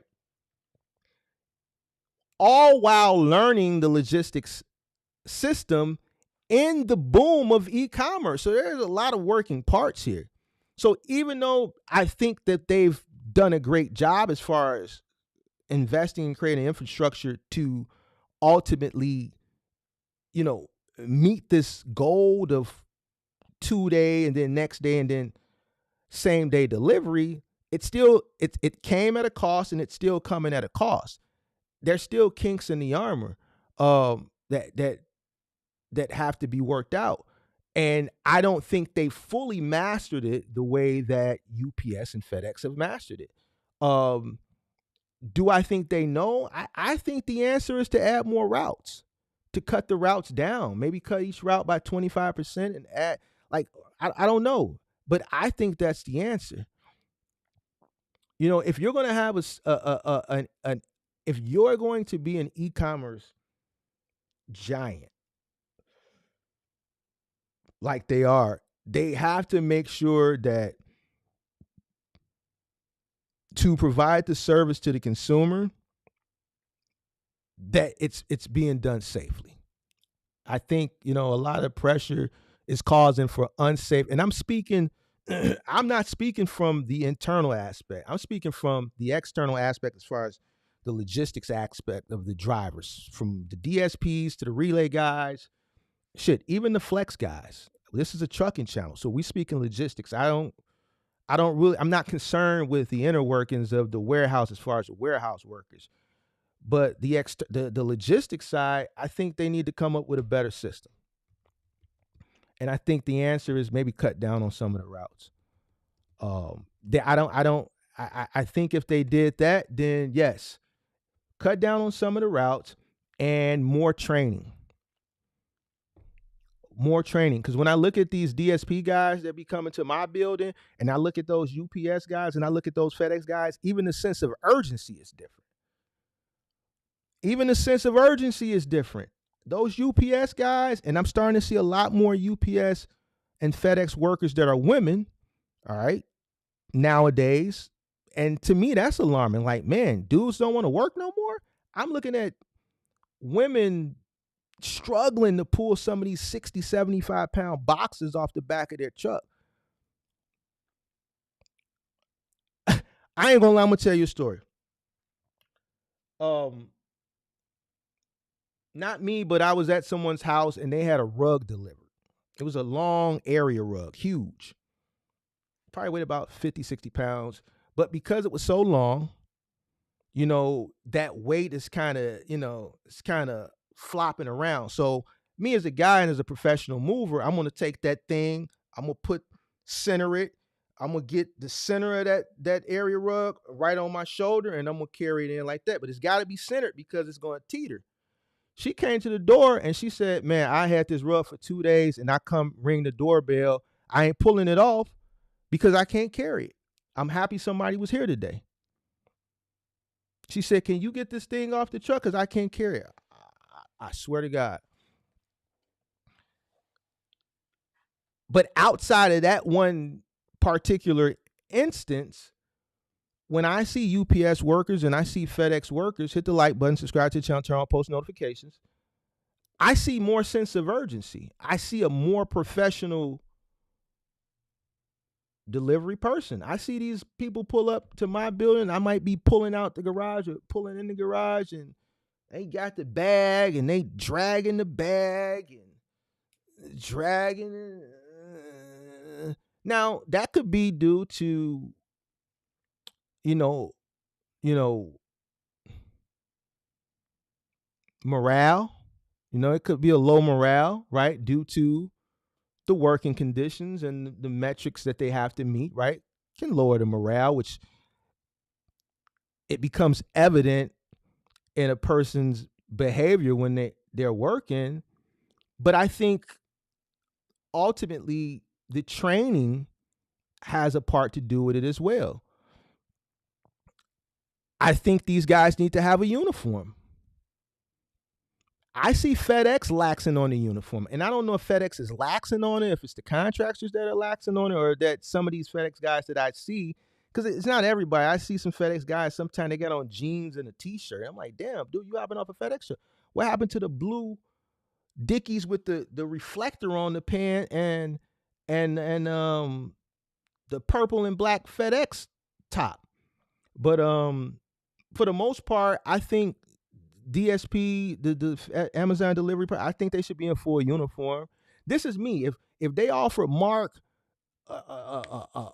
an executive position, hey Mark, we watch the channel. I'm just role playing here. Don't pay me no mind. Mark, we love your channel. We think you're a smart guy. We got this executive position. We want to make you the vice president of global DSP. If they said they came to Mark with a bag of $2 million and said, Mark, run it. Mark gonna take the job. I'm coming and I'm implementing shit. Listen, everybody gotta wear a uniform. I'm gonna make all the DSP people, they gotta wear a blue pants, they gotta wear a top, then they gotta wear their vest. We are gonna get them the coats. We're gonna give them jackets depending on the market that they live in spring. We're gonna make them more professional, right? I think having street clothes on just under a vest, I think that has something to do with not having a sense of urgency. I need you to feel like you a part of something.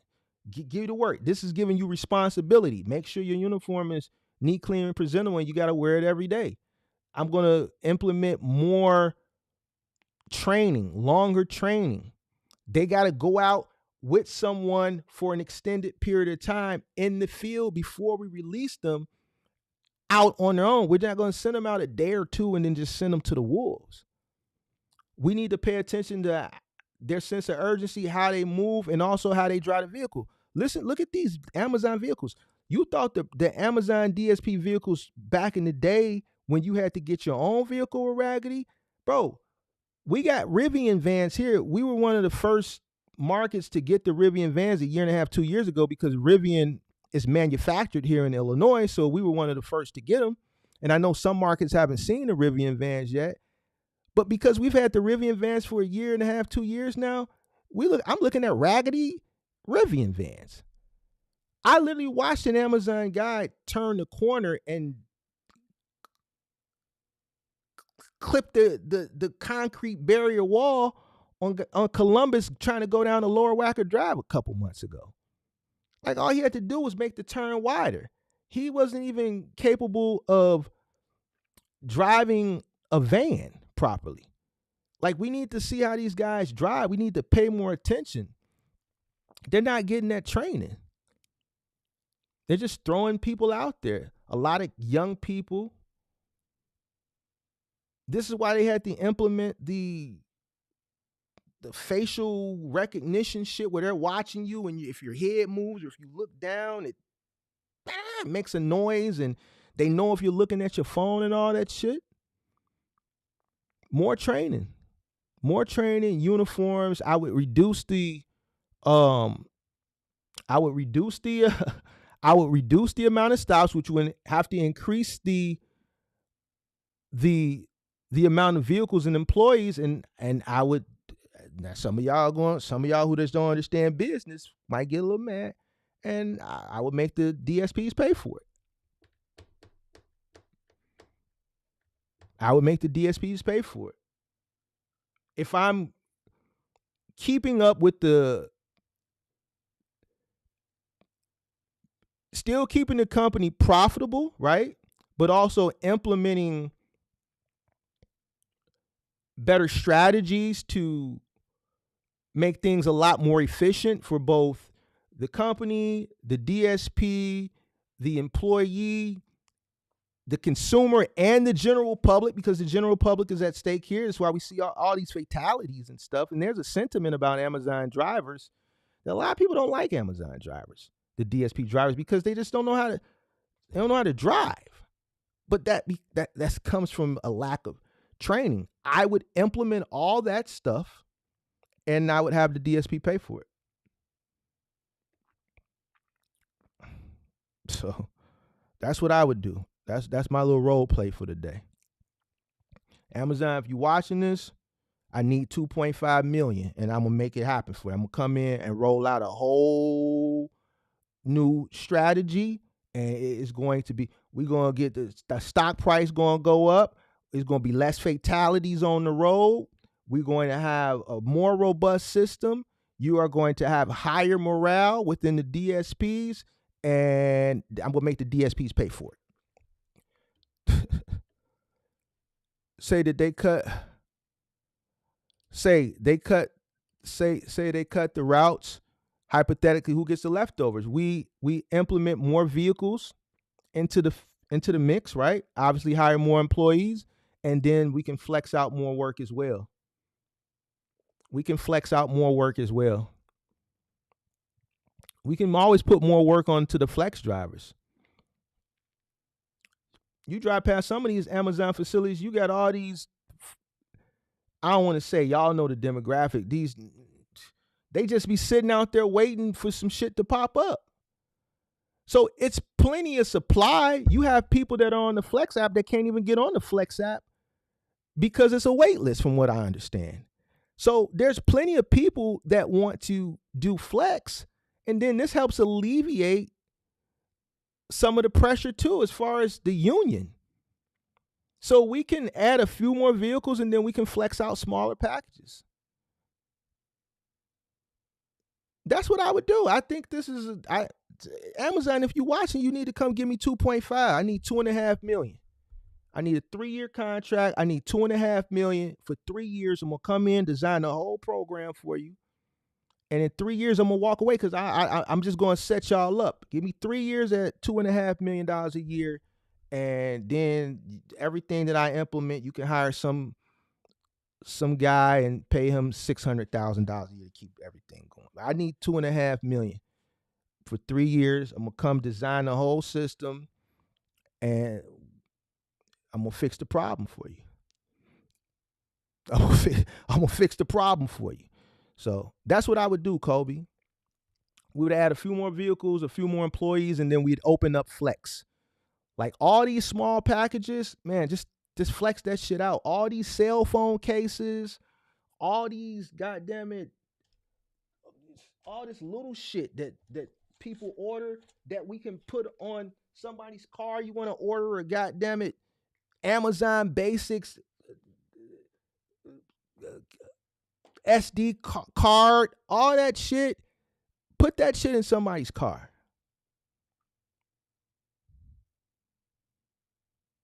Open up the floodgates to the flex. Add some more trucks, some more vans, add a few more employees, open up the floodgates to flex.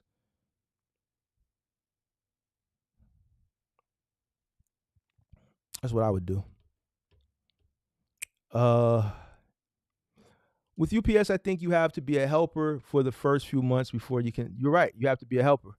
They have a longer training process. That's basically what I'm saying. They have a longer training process. The training process, with Amazon it's like an express crash course. It's not prolonged like a FedEx or a UPS. And this, it's directly evident when you look at the fatality rate of Amazon in comparison to UPS and FedEx. Amazon is double than both of those combined. And why do you think that is?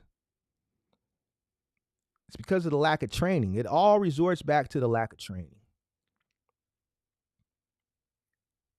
If you don't show someone the correct way to do something for an extended period of time and make sure that they have it before you release them out to do it on their own, then eventually a mistake is going to happen. It's just it's inevitable. You can't just show a person how to do something for a week and they only do it one time and expect them to get it. You become good with repetition. You have to do it over and over and over and over and over and over and over again. And as you do it over and over and over and over and over and over and over again, you become better at it, and you also become faster, but faster with efficiency. You become more efficient. So,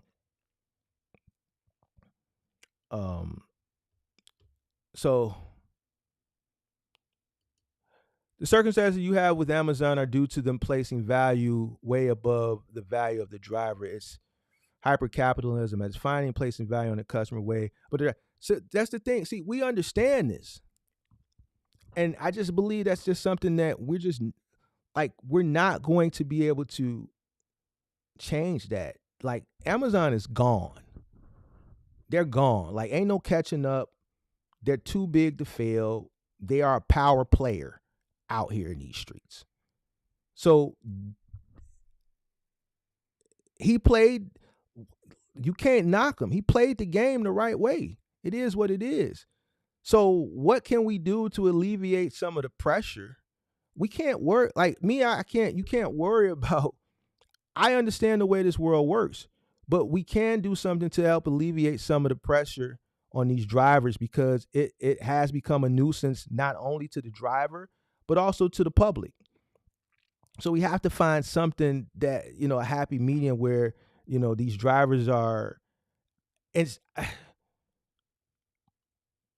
under less pressure. I agree with that. I think the drivers their workload, I think it's dangerous. So business is business. Businesses in that position like Amazon, they're going to always place value over money than people. It is what it is. That's something that, what's known don't need to be explained. So that's just what it is. So no, we can do about that. If they cared more about people than profit, then we wouldn't even be having this conversation. They would have never made it to where they're at. So it's capitalism at its finest. Hyper-capitalism just is what it is. I think the way e-commerce is growing, there will never really be enough drivers. USPS outsources a lot of their work to Amazon. Wait. I think you got that the other way around, Don. You said USPS outsources a lot of their work to Amazon. In what aspect? Amazon outsources a lot of its work to USPS, especially in rural areas.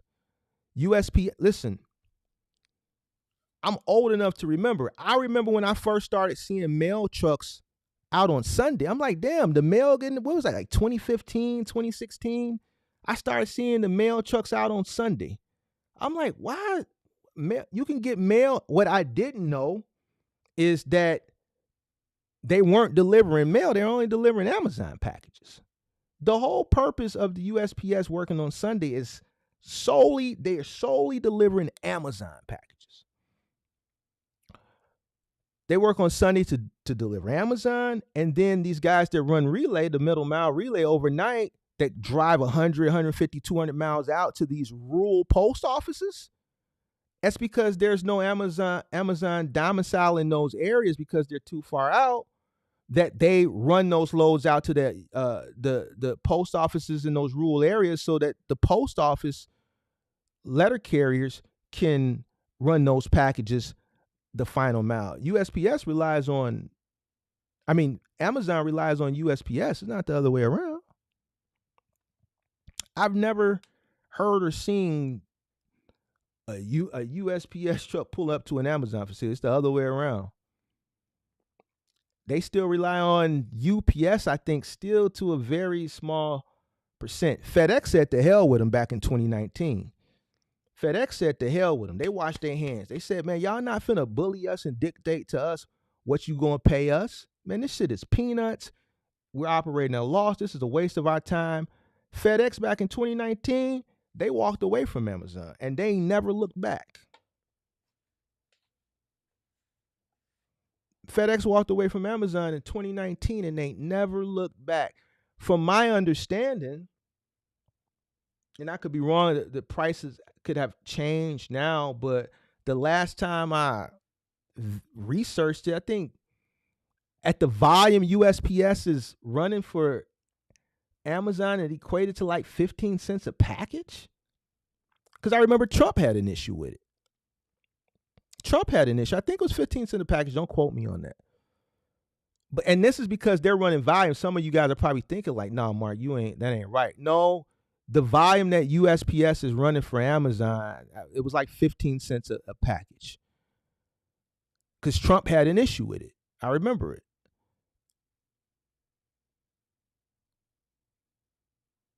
So now, Don Solo, it's the other way around. Amazon relies on the post office to get those packages out in those rural areas, the final mile. So, All right, this was fun. I like talking like, this business stuff like this. This is cool. All right, hopefully everybody learned something. Hopefully everybody got some value. I had a customer see two women try to bring a fridge and couldn't. They wanted him to help and he said no.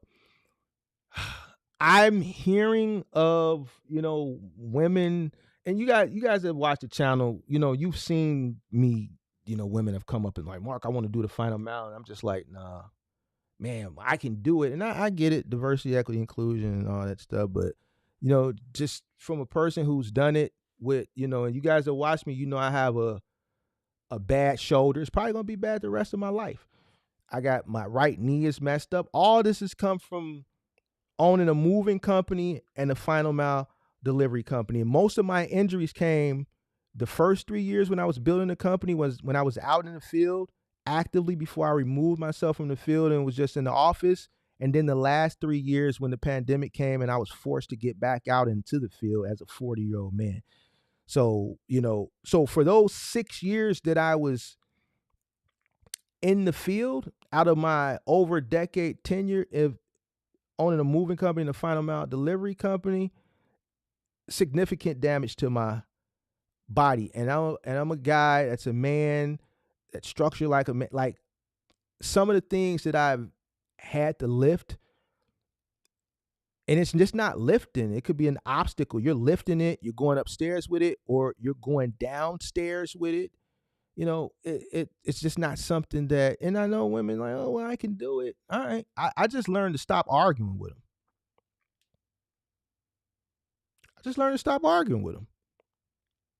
I put the video out with the guy the other day and, I got a certain sentiment towards that video. So I just say, all right, go try it. Then you're gonna get that one day you're gonna get that 28 cubic foot refrigerator, French door, and you're gonna have to take it up 3 flights of stairs, or you're gonna get that sleeper sofa that's got to go up 2 or 3 flights of stairs, and then let me know if you got the same sentiment. Or you're gonna get an armoire that's 6 or 7 feet, that's 300 or 400 pounds. You don't know what you're gonna get from day to day. Or you're gonna get a stackable washer and dryer, not the one where you can take the brackets out and remove the dryer from on top of the washer, or vice versa.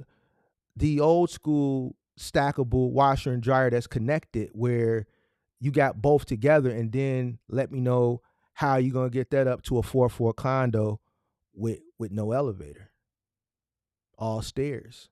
And these aren't scenarios that I'm saying for theatrics. These are situations that exist and that I've done. There are 3rd floor condos, there are 4th floor condos with in-unit washer and dryer. If you're living in a condo on the 3rd or 4th floor, I'm 98% sure it's going to be a stackable.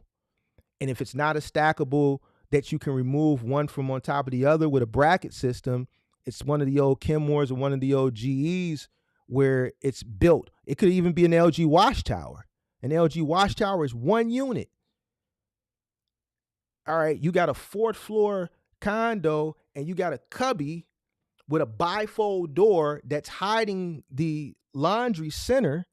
You got this bifold door. It's got to go up 4 flights of stairs because that's the space on the build out that's allotted for your washing center. It's not a laundry room. It happens. You know, they think they can do it. So I just stopped arguing with them. Go out there, throw your back out. You can't bear children anymore. It's just not, it's not worth it. I wouldn't, it's just, I don't understand, but it is what it is. I don't get it, bro. You know, and I'm speaking from a person who's, I don't get it. You're right, Mark. I took loads from GA to Knoxville, Tennessee, that were outsourced from Amazon to US. Yeah, Amazon outsources to USPS. USPS handles around 1.5 billion packages per year for Amazon, representing a substantial portion of Amazon's total delivery volume. This translates to roughly 30% of Amazon's time. Yeah, so yeah, Don Solo, you just got it wrong. You got it a little backwards. It's the other way around. Amazon outsources to USPS. They just don't have the infrastructure in rural areas. That's why they use relay in the middle of the night to take that freight out there, and then they let USPS run it the final mile in those areas. So yeah, that's all.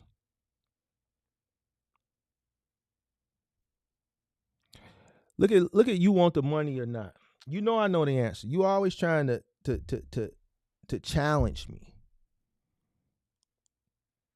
You always trying to challenge me. You know I know this answer. I've talked about all 3 of these. I just talked about it today. You think I don't know it? Hey, this one I'm not going to answer for you because you always trying to mess with me. I love seeing stats. Do I know the difference between the heck out of here, bro?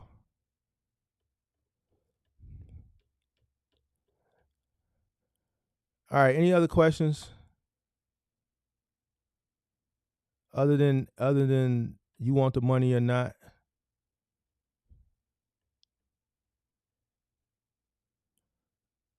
How's Trump for truckers? Pop Sosa, you not mad at us no more? Hey, Pop Sosa was mad at us. Pop Sosa went on a rant on election day. I'm in the gym working out. I'm getting a notification every 3 seconds. He in the comments section just going off like the video, like we was in a live chat like we is now, just going off. Everyone's cutting costs because of those great tariffs.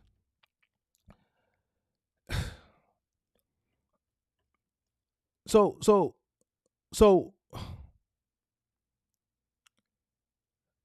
I'm gonna leave that alone. I'm gonna leave that one alone too. Certain ones I'm just gonna leave alone. I'm not even gonna get involved with you today, Pop Sosa. This ain't the stream for that.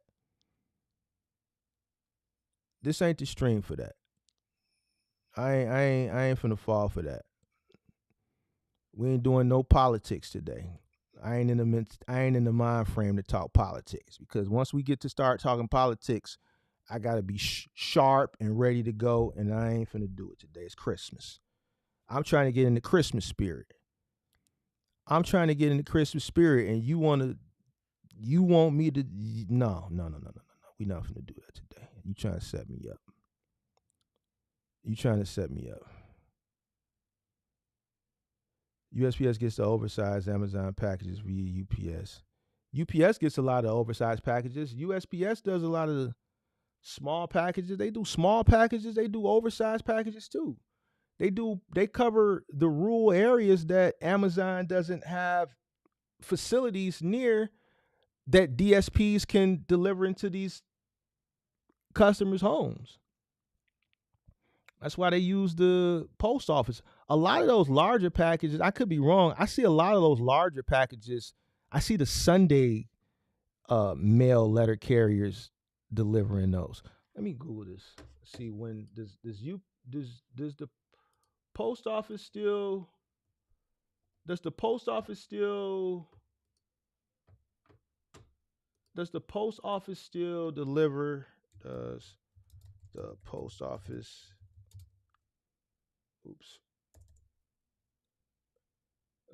office still deliver for Amazon on Sundays?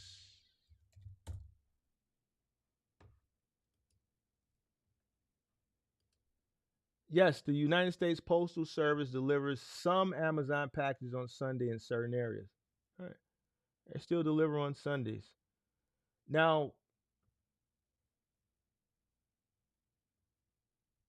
yeah, and that's all they deliver is postal packages. Why aren't companies speaking up? So, Sober, you keep asking the same question. Let me ask you this before I get out of here. What do you want the DSP contractors to say? Sober struggles. What do you want them to say?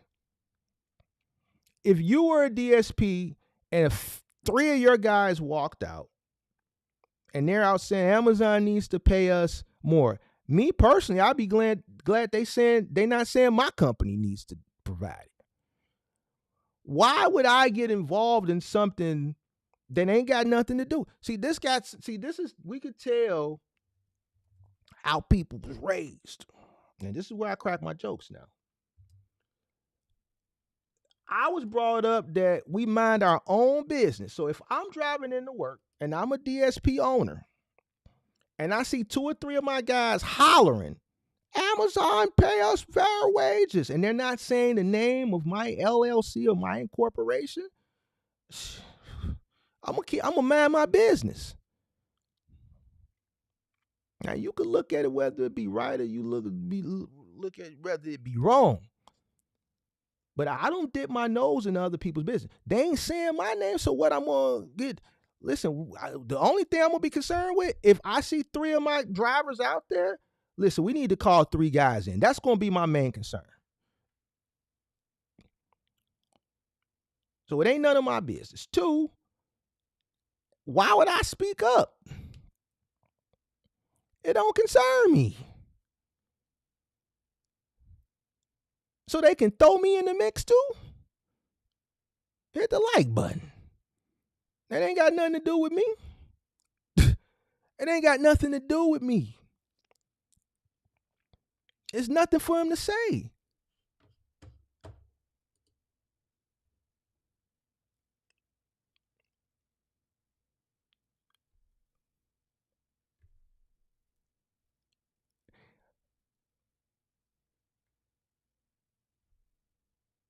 They employees, listen, regardless of what is in the contract,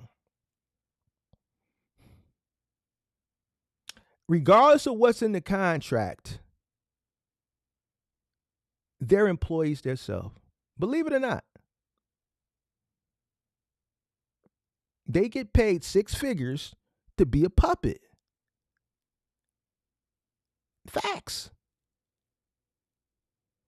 It's all good, Sober struggles. Listen. No, it's good. I like having these conversations.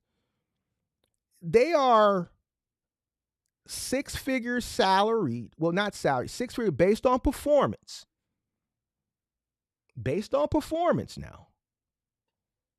Employees, they don't even have a say-so on what they can pay their employees. The same guy that goes out and drives a van that they're leasing, if this guy drives and injures someone, we're not even going to get to the part of a fatality. We're not going to wish that on. We're not even going to speak that into existence. I don't even want to speak injury into existence, but we have to use a severe scenario here. If this driver goes out and injures someone, of course they're going to add Amazon to the lawsuit.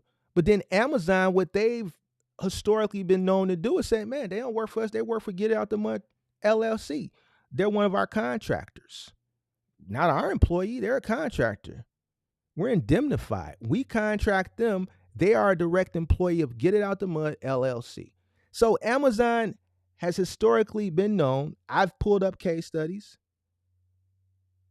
that they've thrown their own contractors under the bus. And there's been some severe situations. There was one that I spoke on a couple years ago where there was a lady, and I actually covered this one in my recent documentary. I purposely didn't put pictures because they're minors. There was a 3-year-old and a 1-year-old, right? I didn't want to.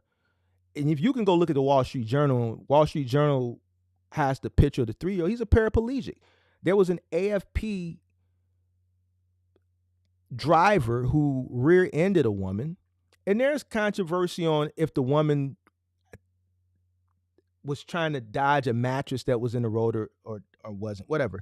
But he rear-ended this woman. It was her, I believe her mother in the passenger seat and her 2 children in the back seat, a 3-year-old and a 1-year-old.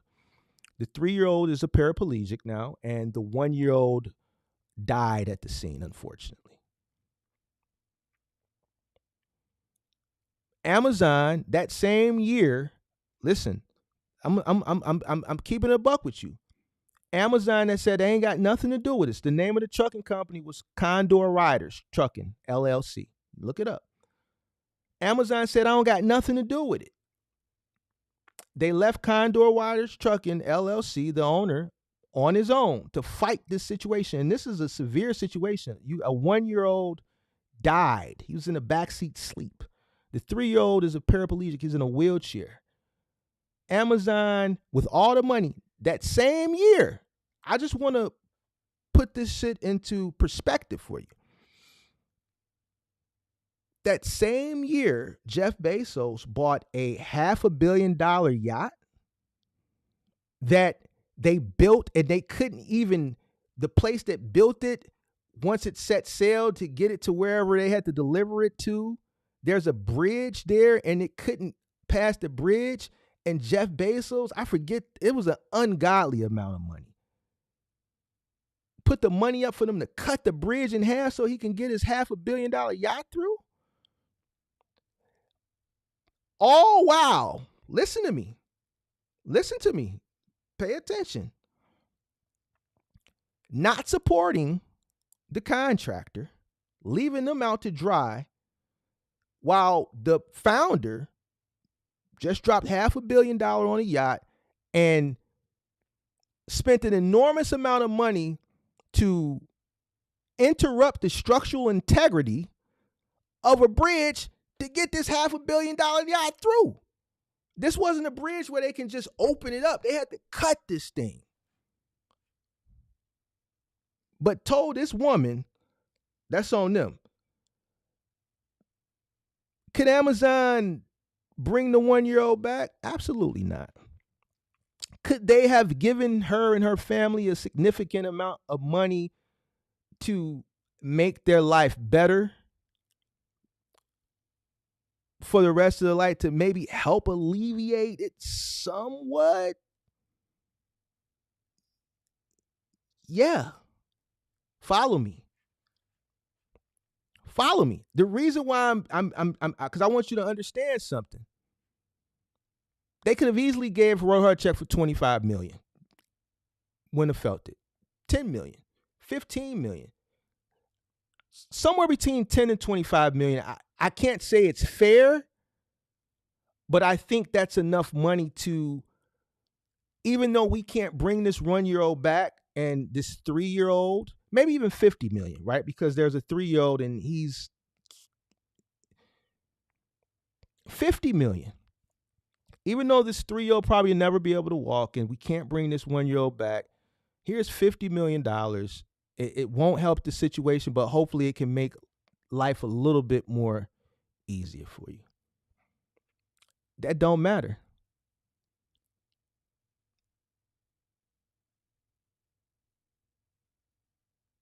So think about that. I'm telling this lady no, while I just dropped $500 million on a yacht and spending an ungodly amount of money to. And there was an issue with that city because to cut that bridge, it was detrimental to the structural integrity of the bridge. It was a fight. But he like, I'm Jeff. I just spent $500 million on this yacht. I need to get it. I'm trying to sail in Santorini, Greece. I want to sail the waters of Santorini. Man, whatever it costs. This is where we at with it.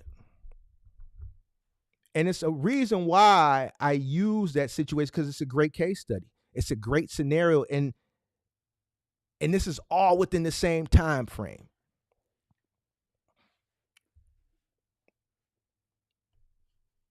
Control everything, own nothing. And this is why I and some people don't understand. And, I make it satire when I talk about the LLC gang, but I also talk about piercing the corporate veil. Everybody wants to, I own this, I own that, I own this, I own that. I don't want to own nothing. Look at the guy Nav the other week, the rapper Nav. Was it Nav? He's divorcing his wife. And the wife said she wants 50% of everything. She never took the time. She was living a high life with Nav. So the mansion, the cars, he was providing everything. She never took the time to see how everything was set up. When she went for everything, the man's so smart. Everything is in his mother's name. Now, some people will look down upon that, but when you hit a certain stature in your life, you have to protect everything. So she thought she was going to get 50%. She got absolutely nothing because the man was smart enough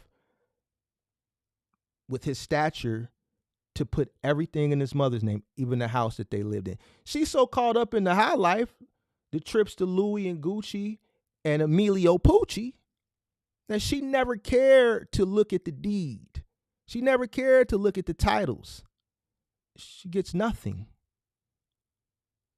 because he owns nothing. Ownership ain't nothing but a title. You protect the bag at all cost. I don't, that's why I always set my business up a certain type of way. I don't care about no ownership. I don't never put CEO, president, vice president, nothing that puts me at any type of responsibility. Andrew said she never took care of her business, right? Because she was too busy living the life. Great.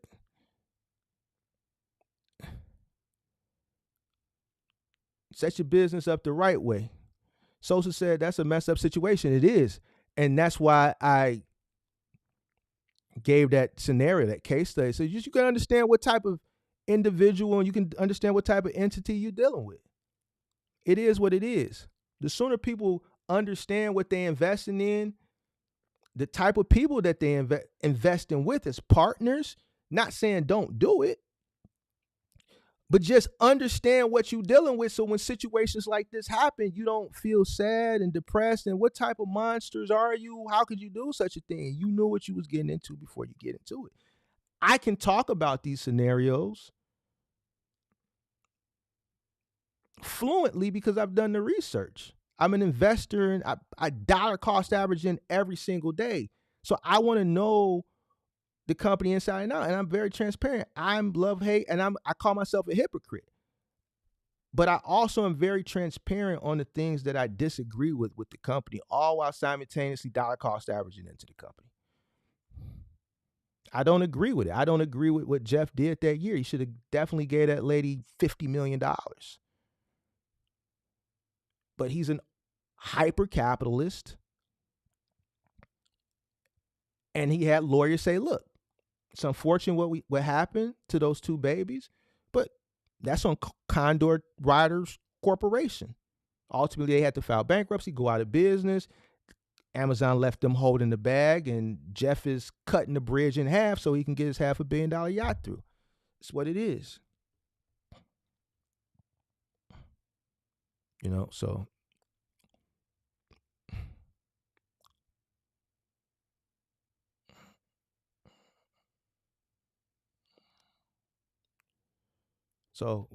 I have a love-hate relationship, me personally, but I'm not going to sit here and be pro them when I know that there's things that I disagree with.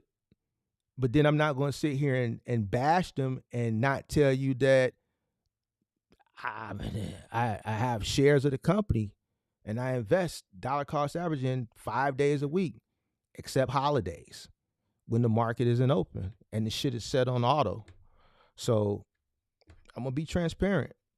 And it's hypocritical, it is, but I'm going to at least be transparent with you. You know, it's business, and it can be like Andrew said, it could be a dirty game. So, but I understand what it is. So it could be a day where something very, very detrimental happens, and I'm just not paying attention to what's going on. And man, that shit could tank. Highly unlikely, but it could happen. It could tank. Not saying it won't go back up. Highly unlikely something like that would happen. But if it does, let's say hypothetically, I understand what I invest in. I understand from the drivers down to, you know, just the whole infrastructure.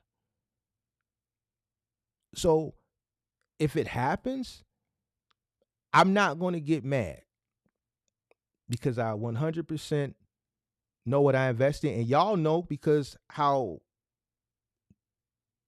transparent I am as far as my love-hate relationship. So that's it. That's all. All right, guys. I appreciate you guys. I think that's it, man. Great live. Appreciate everybody. Shout out to UK Hemi for those gifted memberships.